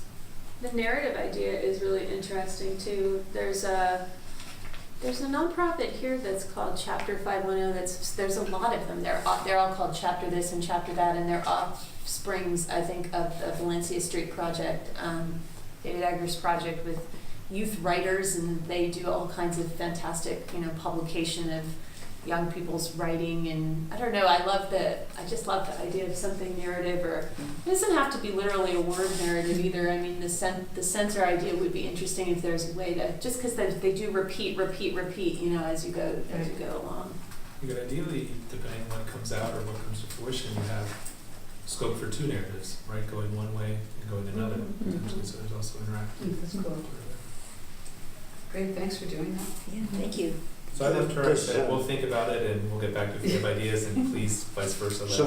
So BART has a specific art committee that they've set up? I think what I understood, Jennifer's the manager, and I think what she means by ad hoc committees, that if Albany tomorrow were to propose Project X, she'd put together a review committee that involves BART people, but also likely experts in field X, or whoever might have the relevant expertise or geographic pertinence, etc. I don't think there's a full standing long-term, let's say, arts committee. I think it's Jennifer, the manager, serving with She's a manager select of people. what? The art program. Oh, So the art there's a program. standing Art program with different charges, let's say, including art in the station, cataloging BART's existing art, improving the experience of the trains, but also these kind of potential infrastructure projects. It's great information. It's wonderful. Are there any action items, or just? I would say, I think realistically, it seems we have a lot going on right now. We move all all things considered fairly slowly, I think, covering X, Y, and Z. So I think maybe it's something we could keep in mind, and as we're developing plans for the next work plans, this could be a medium to long-term idea. It would be a significant project, and this I think particularly because it's so visible, would be something that you really would want community involvement, or at least say in some, that's not the right word, but. It's like a big Albany community artist project. Do they have a timeline? No, Goals? I mean, I think the impression I got is that they're feeling this out, and so they're learning as they do it. I think so far they've done fairly small projects, some mural-based projects, but I think they'd be excited to do more. I think it might just be something to flag for future discussions of the Arts Master Plan, that collaboration with other agencies and especially infrastructure is something that should be part of the master plan.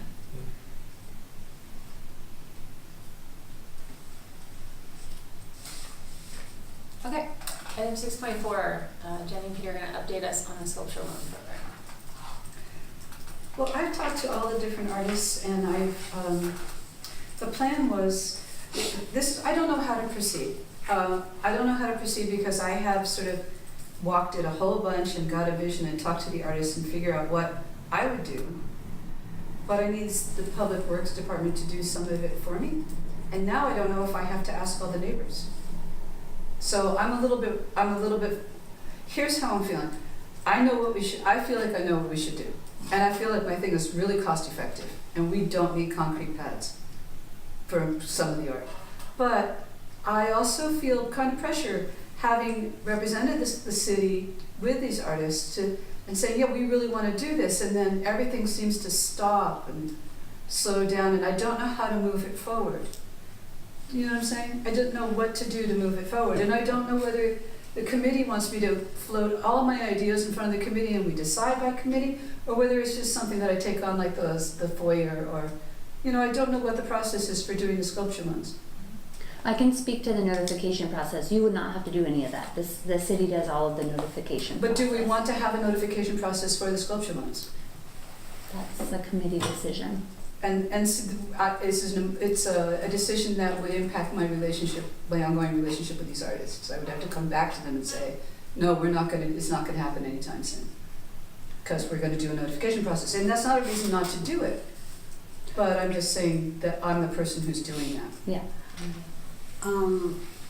Again, because, I said this before, I'll say it again, because these are not permanent pieces, I'm of the impression in my mind, it's going to be there a couple of years, 2 to 3 years tops, unless there is this outpouring of we love it, we want to keep it, we're going to buy it kind of thing, which would obviously involve the community that lives right around it.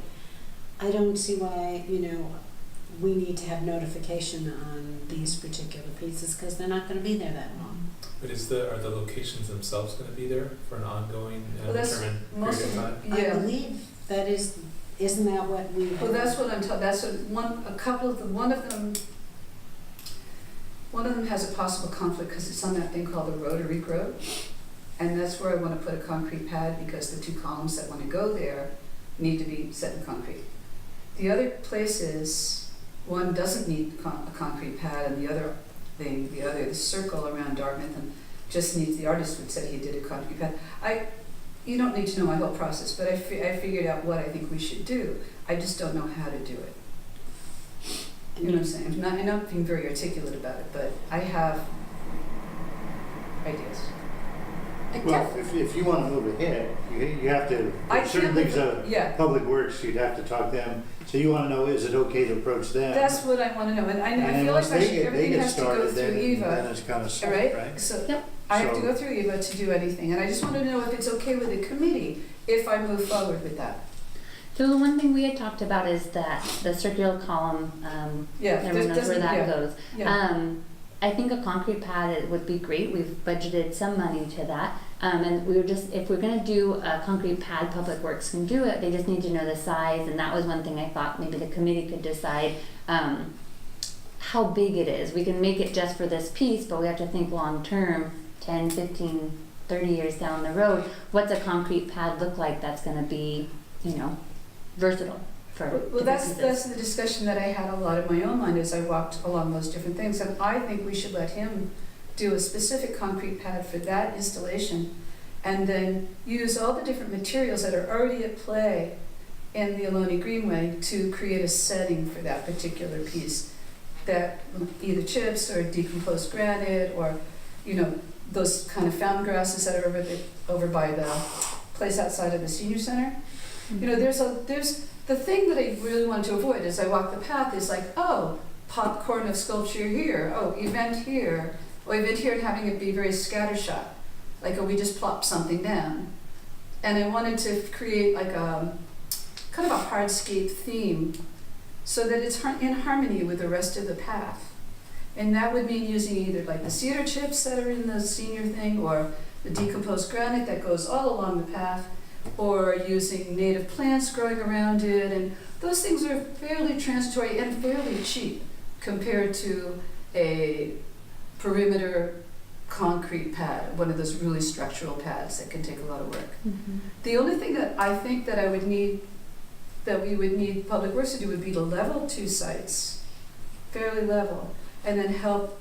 They wouldn't even have to, if we did cedar chips, which would be the cheapest thing possible to do, they wouldn't even have to distribute them. We could just buy them from our budget and put them around it. And then we would create a setting for each one of these pieces that made it feel more intentional than just, here they are. Peter and I, when we picked the sites, we wanted it to feel like you were coming across something.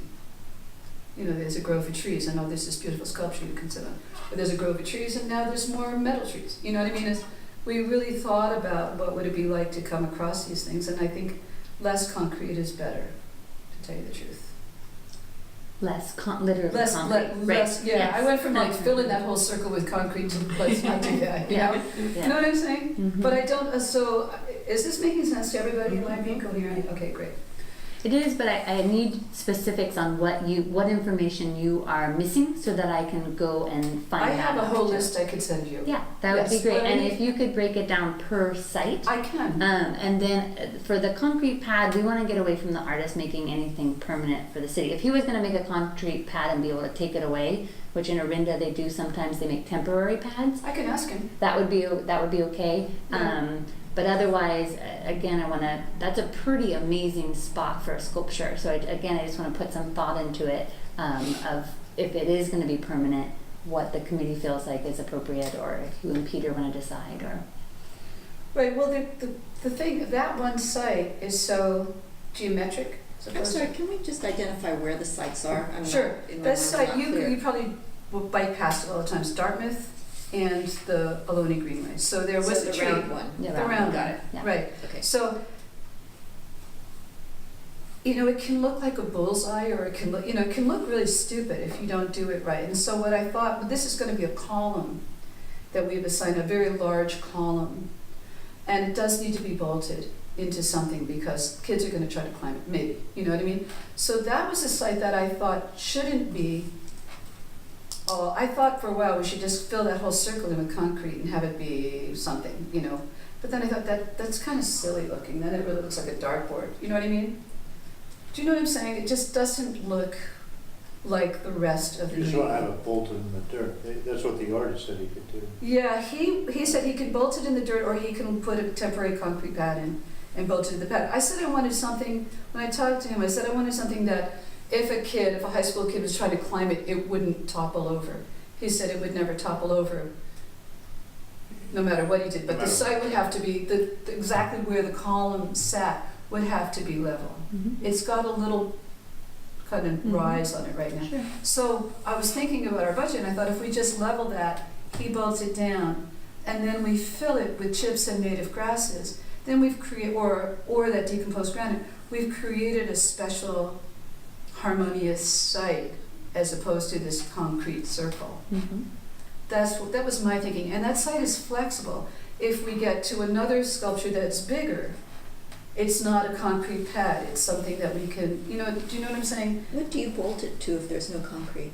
I don't know, that's why I wanted him to make a pad. I think they put pieces of metal down into the ground, actually, Mhm. they can 3 put metal 4 like feet. way down, like a big spike that you can attach Right. sculptures to, that, like you see them when they're sitting and they look like they're just sitting on the grass.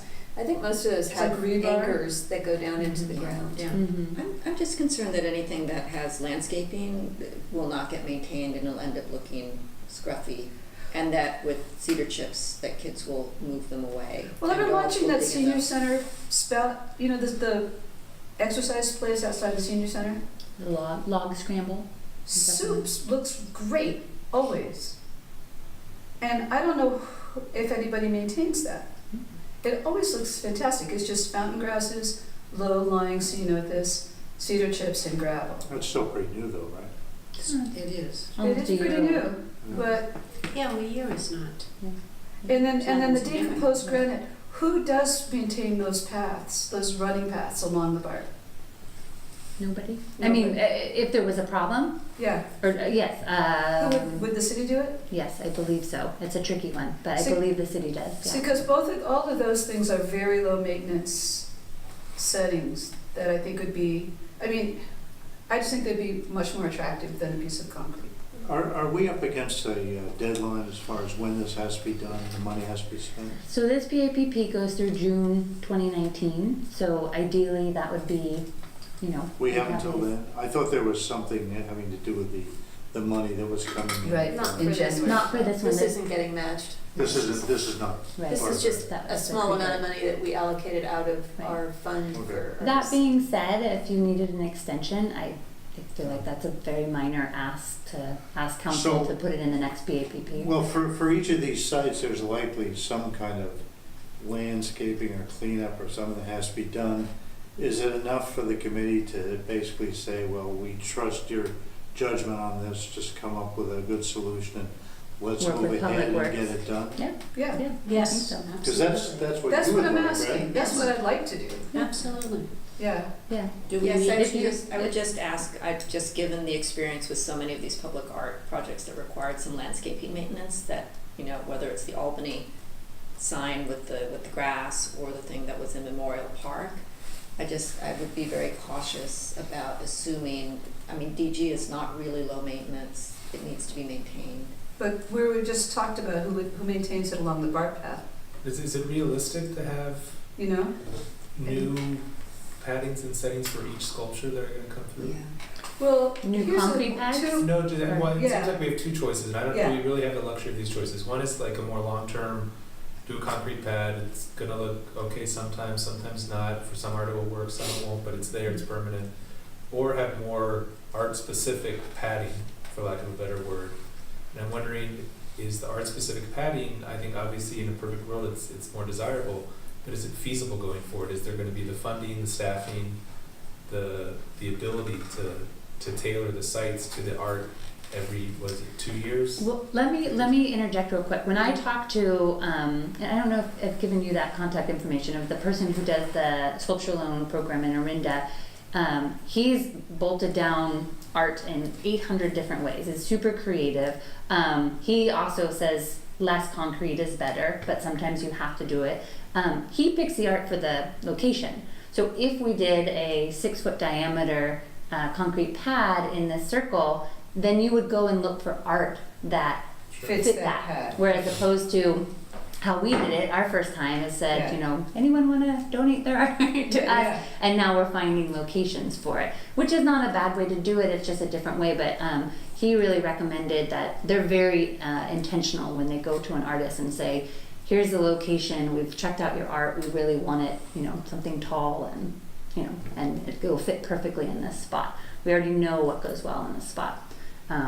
They also have it, you know, bolted into concrete. They do those 3 to 4 foot long steel rods most often.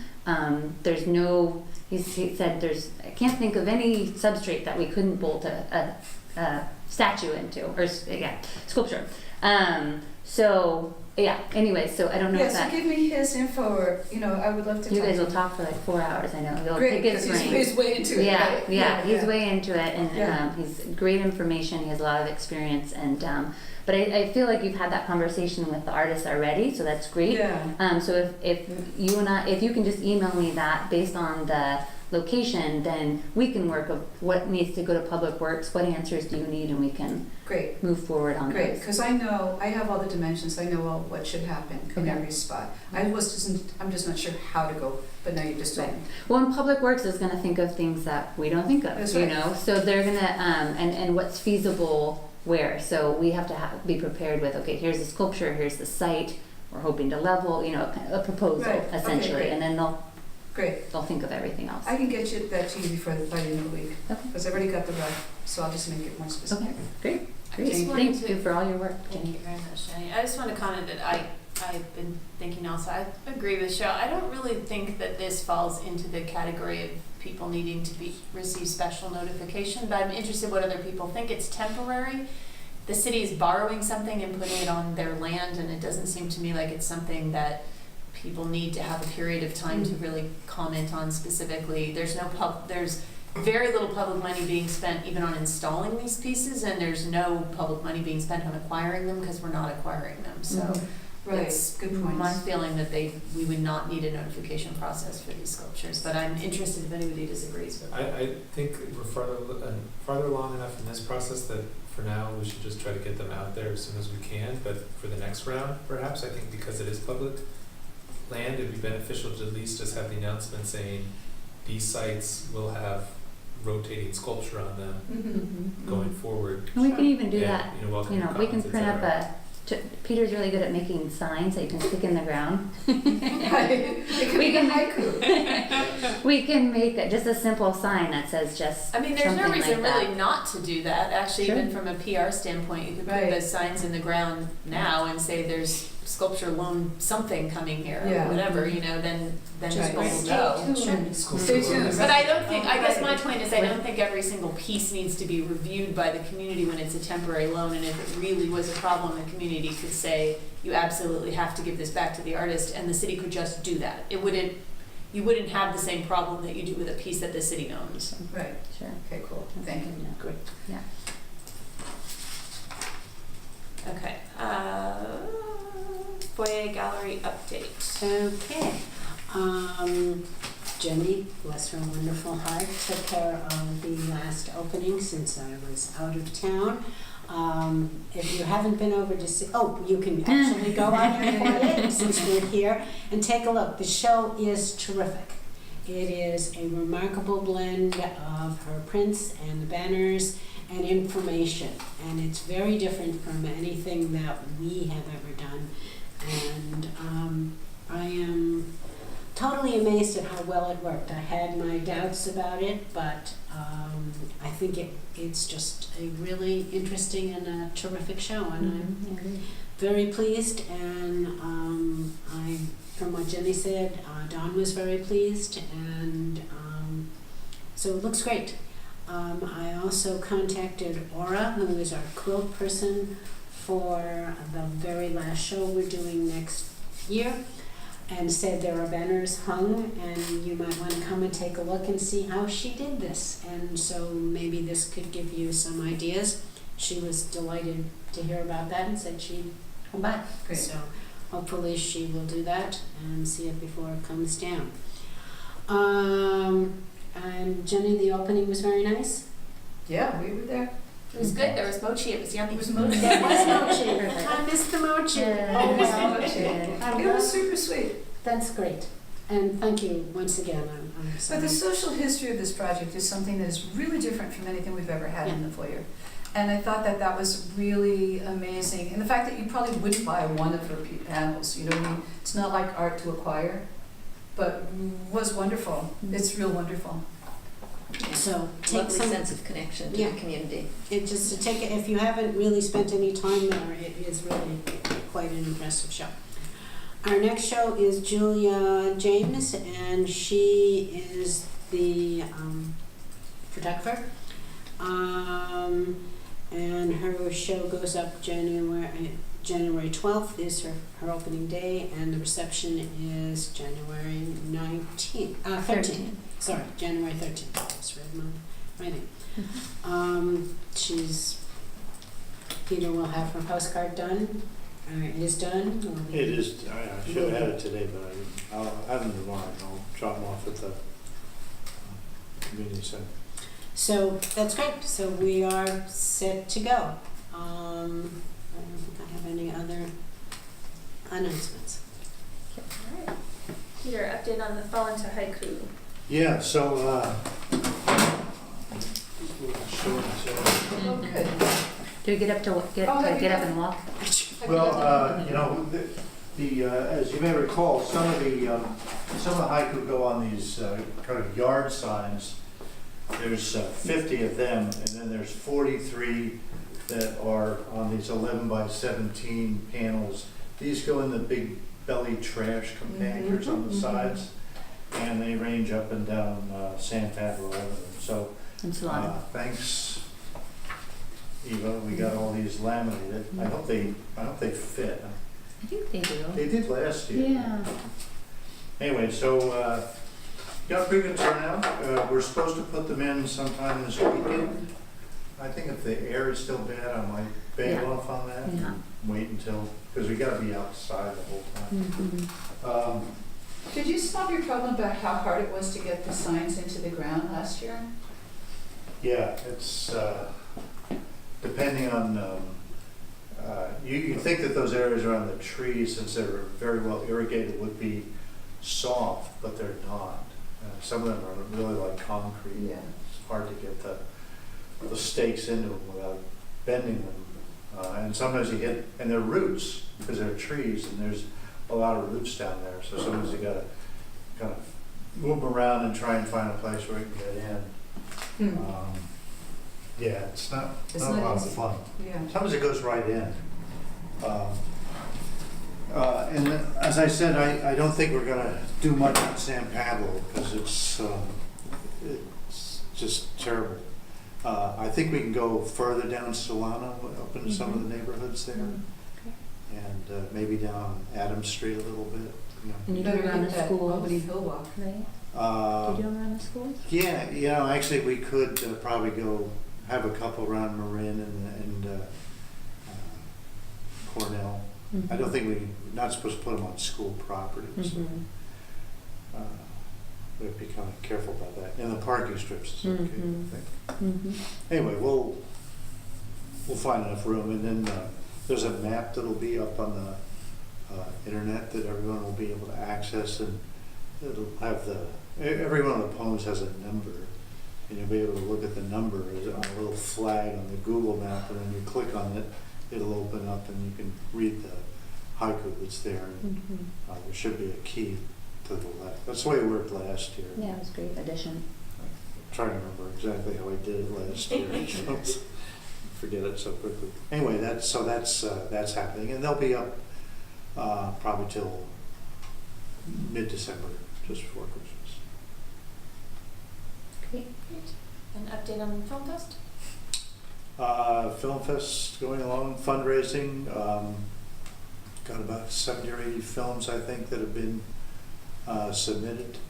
Again, it's going to be at the Albany Twin the end of March. And there will be 3 nights in the week preceding that will be feature-length films at the Albany Twin. With some, they're like program films. I think there's going to be a night of women directors.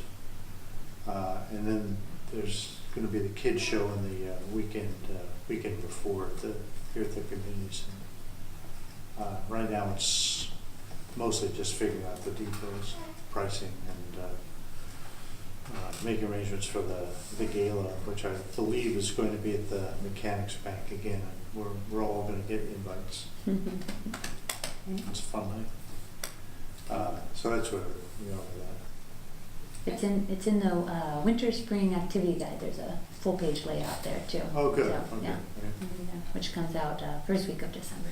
And they have the dates in there, right? Oh yeah, Because yeah. it's been set. And some of the details, I think. Yeah. Excellent.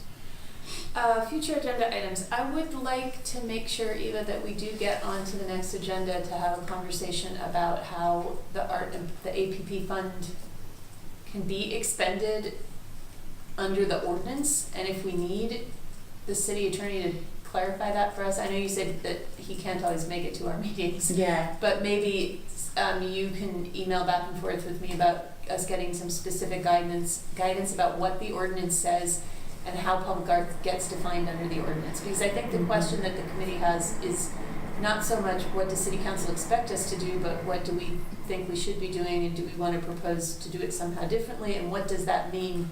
Does the ordinance actually limit us, or is it defined in the master plan and we could amend the master plan if we wanted to propose that to the council? Can the ordinance be Well, amended? in But some does it, way? but that's, yeah, does it even need to be? We just need to clarify these things. So however that needs to be written, like a discussion of how APP funds can be spent and how the ordinance and the master plan interact to guide us in doing that, something like that. And I think we need information, but I think people also want to discuss, because it's true, there are questions about, we do spend some of that money on temporary things, so what exactly is guiding us in this, I think is important for us to discuss. Really important.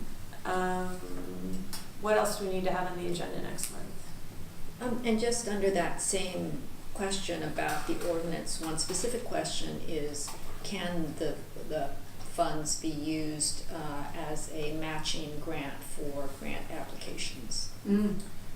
Oh, that's a That- really good question. That I've been told no, because the committee, although they have a public art fund, they're not in the business of doing grants.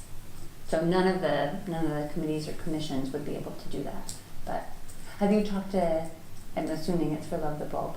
But Well, no, an it's more, example. it's actually much more general than that. Okay. So, I mean, just in terms of what I would like to have on the agenda, I'd like to get to one specific thing about Love the Bulb that I would like to put on the agenda, but I think a much more important issue is more generally that if the city wants to apply for grants that could be quite large, I mean, multi-$100,000 grants, there needs to be some source of matching funds. And that would be a really excellent way to leverage funds generated by development projects, and that, you know, and we can either spend $50,000 on a statue, or we could spend $50,000 and get $100,000 or $150,000. And I think that it's really important to identify why we wouldn't want to do that. And from what you're saying, that can't be done, but it seems. For the arts committee, not the city. The city itself, I don't know, and Jeff would be a better resource for that. But for the arts committee, But in the case of measure of the Albany Greenway, we are in a matching situation with the WW money. that's a city project. I think you're talking about an outside organization applying for the city to do a matching Not grant. necessarily for the city to be party to applying for a grant, I think is what Susan is talking about. Or With the an city outside could be, organization. or the city could be the applicant. So a lot of these grants, either the city is the applicant in collaboration with a nonprofit or some other organization or a school district, or the nonprofit is the applicant in partnership with the city. In either case, it's crucial that matching funds be available. Are you talking about WW funds from the ballot measure, or?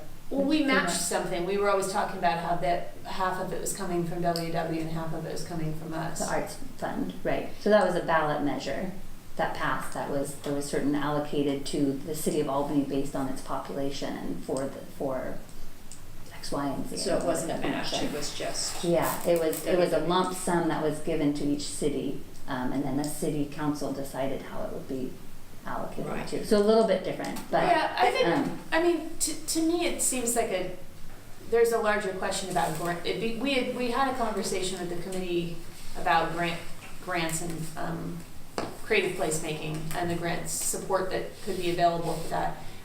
There doesn't seem to be any kind of, matching funds for a grant just means that the city is expending money on the project and the same project that the funder is expending money on. It doesn't necessarily mean that the city that is an outside agency or isn't an outside agency. It has more to do with if the city is applying for grant funds. right. Other cities do this, right? So Yes. it's got to be It's a something thing that that can be cities do. replicated or Yeah. copied or. Yeah, I mean, Yeah. there's like federal grants, like from the NEA, Right. that cities can apply for, Mhm. along Urban with development a grants. nonprofit, where there's a partnership there, and so you get, that's how a project gets funded on both federal and city level.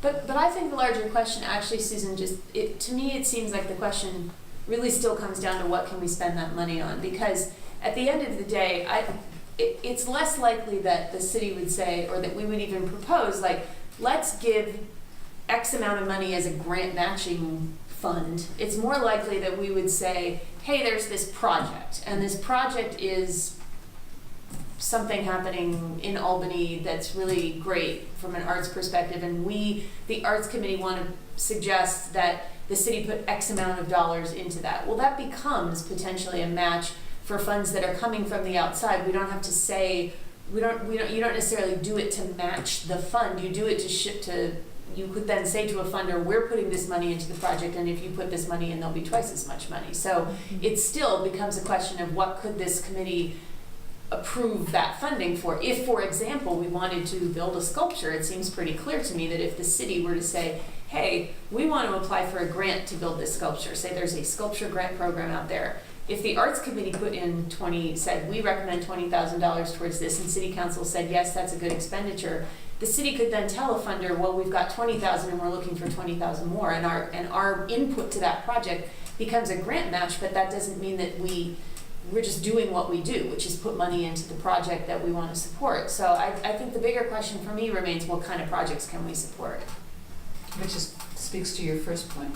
Right. I mean, we need to know that before we would ever be able to know if we could match a grant or not, because clearly if we were discussing matching a sculpture grant, I feel like we probably could. If the city wanted to pursue a sculpture grant, this committee could say whether or not we thought that was, and they would ask us, the city council would ask the Arts Committee, I don't know, should we put $20,000 from the APP fund in towards this? So I do think it's that conversation, they're related. But there's, I think, a question of timing and process, because there might be a project where the actual object is not known, but it's a program of installing sculptures that are intended to foster community conversation or something. And in order to apply to even move forward with that, we would need to be able to say we can assign in advance that we'll set aside this money and we're not going to spend it on a sculpture to install, next spring, but we're going to set it aside, and because the whole grant application process will take a while, and you have to set it aside while you're doing the application for the grant.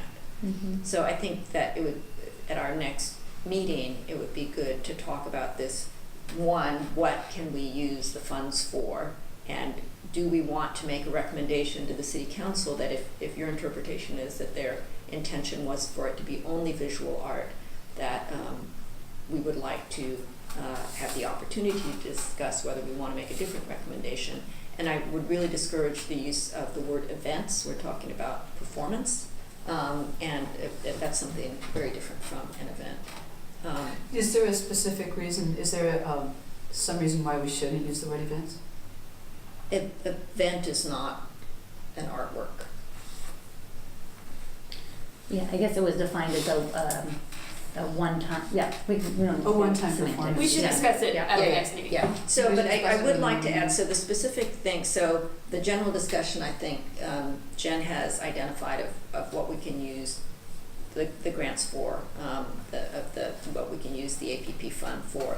And specifically, and I raise this not as a committee member, and you can tell me the proper way to do this, but as a citizen who wants to bring forward a project, Love the Bulb would like to apply for a California Arts Council grant with an application deadline of January 9th.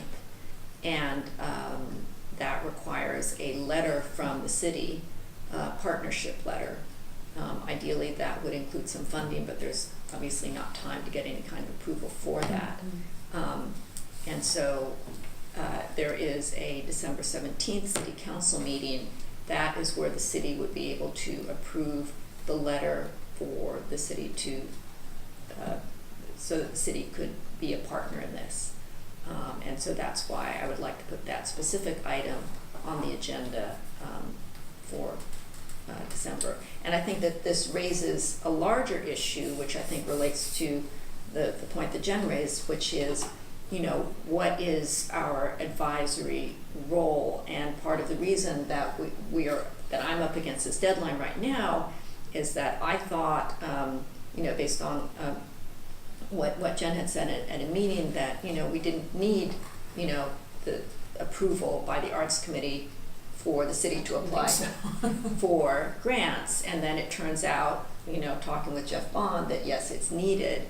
And so now, so I think that we didn't take, when I gave a presentation on these grant opportunities in June, we didn't have a motion, we didn't say, we recommend to the city council that, that the city proactively pursue placemaking grant opportunities. And I think that is something we should discuss. Do we want to make that recommendation? And I think it's also important to kind of keep in mind moving forward that whether it's that specific issue or not, that our advisory role needs to be kind of laid out in a timely manner so that when opportunities arise, that city staff can respond because they've already had some guidance. And although the final decision is by city council, that if city council also has that guidance in a timely way, long in advance of a specific question or a specific grant, that would be useful. So to quickly speak to the December 17th visit, to get on that agenda, you have to have it 2 or 3 weeks before and put it in writing. So I would recommend to continue to work with Jeff on that, since our meeting is after that. If that's something, a goal of yours to get onto their agenda. Okay. So I just don't want you to miss that. Yeah. But I think you may need to put it on our agenda. We're talking about, I think now specifically not about money, but about a letter of support for this project, that we may need to have it on our agenda whether or not we support that. Is that correct? Yeah, so in advance. No, I mean, if the city is, I mean, I think it could be helpful, but I think because you've already been working with Jeff, I think Jeff says it's necessary. It's not helpful, it's necessary. He said it's necessary for the Arts Committee to make a recommendation for the city council, and that it is necessary for the city council to approve the application for this grant. Was a different discussion than I had with him. So I'll clarify with and them. So if I misunderstood, that would be great. But that's what I understood today, so maybe you can chat with Jeff. Okay. Yeah. So how does that timeline work then? So I would request that this item be put on the city council agenda, like now, as soon as possible, that it be put on the December 17th agenda, and we also put it on the Arts Committee December 7th agenda. And then if the Arts Committee says yes, then that advice goes to city council, and then city council can vote on the 17th. The timeline's not adding up in this, It given adds that up. we This meet afterwards. No, we meet before them. We meet To get on the agenda. We wouldn't be able to meet before Susan asked to have the item on the agenda. So the question is, if Jeff is saying that the city council won't approve this without the Arts Committee discussing it, that you get on both agendas, put the question to us, and Susan would recuse herself from that conversation, and then put the question to them, saying what the Arts Committee said. What could happen is this committee could vote no, and you'd be on the city council's agenda, and they would get the advice that the Arts Committee doesn't support this, but it would still be on their agenda. But that's a possibility that could happen. Yeah. Okay, I will get more And they would information. know that when they were discussing it.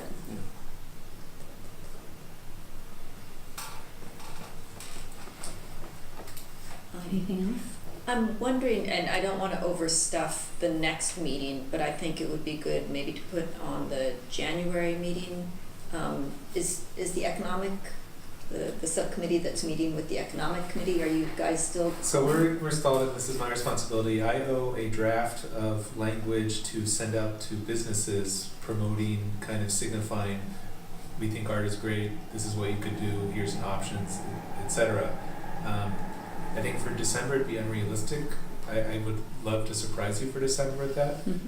January might be a little more realistic. I'm just wondering, I think it would be a great thing to have. I think there are a couple of things that might be nice if folks think it's appropriate to have as standing items, just like we have the haiku and we have Albany Film Fest as items on every single agenda. To have something about kind of economic development and placemaking, that nexus, I think, is something that it would be nice to have on the agenda, so we can just So talk about it when opportunities arise, because it's the kind of thing that if we don't have it on the agenda and we can't talk about it, then we may miss grant opportunities. And secondly, it would also be nice if we could have the bulb as a standing item if people want it, because it'd be nice to be able to give updates in the way we give updates on other things. Mm-hmm. Where the bulb gets tricky is that it's not on our work plan. So I'm not But it sure. was in our work plan. It's very vague, and I can. But the vague, I mean, I think you're just talking about an update, right? More than just the updates that you give in the beginning of the You meeting. can always give an update in the beginning of the meeting. It's always there. Yeah, but What does our work plan say about? But then I can't do anything more than announce. So like for Albany Film Fest, we usually just give updates, but we could also discuss it. True. And so it's better if it's something that's kind of an ongoing thing to have it as an agenda item so we can talk about it. Mm-hmm. Consult with stakeholders, planners, and the public on how art and art activities can be integrated into the bulb. So the consult is kind of the action word there.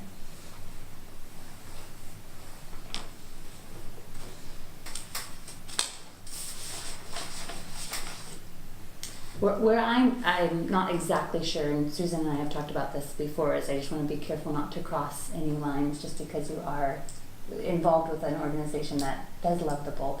But that being said, this is the perfect opportunity to talk about your programs here. But so that's my only hesitation, I guess. I wanted to explain that. And I guess the distinction with the Albany Film Fest is that the Film Fest is a city program. Right. Yeah. All of these are great city programs. Any other thoughts? I was talking to our mayor about ways to support the arts, and she was looking for counsel. She was looking for really good ideas. And so I wondered if we could, this would be the reason to put these things on the agenda for the city council. It's like one way is that the city could become a co-funder, as you're saying, applying for grants with the city as a stakeholder, but also a way to involve community organizations like Susan's organization or like Blue Bear or like the other arts committee, give them more status. We make them like a semi-official status, something, give them some stature so that the city knows we're, this is really incoherent. Make a space for them so that they can be part of the discussion on the level of the city, so they're not outsider groups, but that they're insider groups because they happen in Albany. So we don't really have a way to integrate local nonprofits or local art-making organizations, and I think we should find a way. I guess I would propose that we do have a few processes where outside organizations or community members can propose art.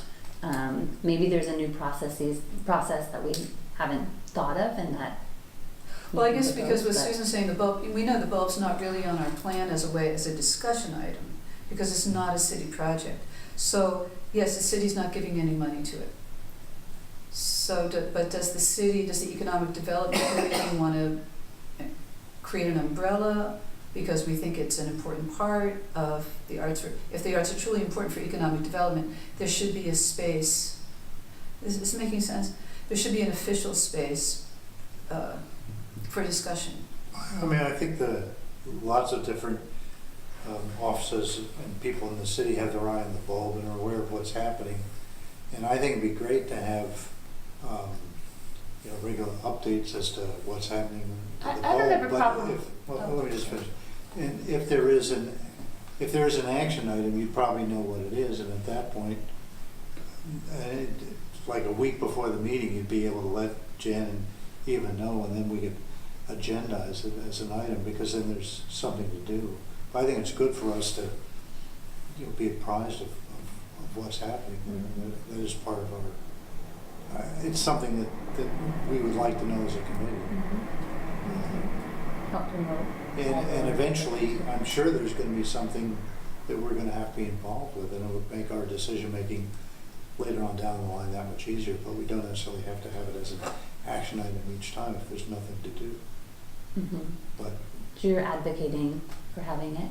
I'm advocating for having, for Susan feeling that if she wants, every month she can give us an update on what's happening. Mhm. And if there is something that we have to decide on that particular month, that she would know that in advance and just put it on the agenda so that we can take action. Mhm. Yeah, I think it's enough in our work plan that having an information-only agenda item on a monthly basis is not a problem. You know, it says consult with people making art at the Bulb. It's a place that a lot of stuff is happening right now in the arts, and that's cool, and we should be knowing about that. So I don't have a problem with that. It seems like and I don't want to put it on December, but it seems like we're going to need to have an agenda item coming up even on partnerships with other organizations and grant making, but I don't know that December is the month to talk about it. Mhm. Because you and I will have to look at the agenda and see how much is already on Yeah, there. that'd be great. That'd be great to get your feedback. Okay. But just, how about the economic development and the arts standing item? Would that be a useful standing item? Well, I go back to what I say, if there's something we actually have to do, then it makes sense to have it as a agenda item. If not, then just in the beginning of the meeting, just to say this happened. I should also mention that, correct me if I'm wrong, but that you, Peter, you are on the Film Fest subcommittee and the Yes. haiku subcommittee. So Yes. these are all subcommittees as well. You're on the subcommittee Yeah. as well. So the sculpture alone is a subcommittee, and then these other ones were proposed. So that's why we do have those 4 standing items as well. I see, and what is a subcommittee, there's a status to something being a subcommittee, or does that have some Got legal meaning, or? Nominated by the committee to be I don't know what the word is, the Representatives go-between of the representative. And there And not- can't be more than 2 of us on the subcommittee. Or There can't be more than there's 3. a Brown Act thing Yeah. that kicks in. Yeah. And it's so that we can do committee business outside of the committee without Right. violating the Brown Act. Right. And they are responsible for representing the city or the arts committee, but also coming back to the committee with any questions, and that's why they've been on there. So if we wanted to form like a subcommittee to explore art on the Bulb, we could do that. I think so. I would have to double check, I'm but not advocating that necessarily, but it is something we could do. Well, we could do whatever But it has to be on the whatever work Ina just read us. It is on our work plan to consult with people making Right. art on the Bulb or something like that. So we could have a subcommittee, a consultation subcommittee. I think so. I would have to double check. I'm getting technical. Okay. Yeah. So let's come back to that for now, and I will find out more information too. Okay. Other items for future agenda items? I'll have a report on the haiku and the film fest.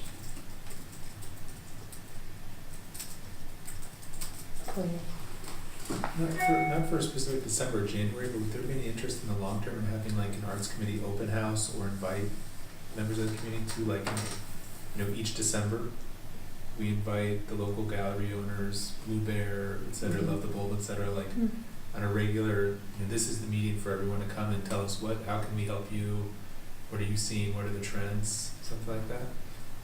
That this isn't for December or January, but just thinking of the calendar annually. Interesting idea. What's a good month for doing that?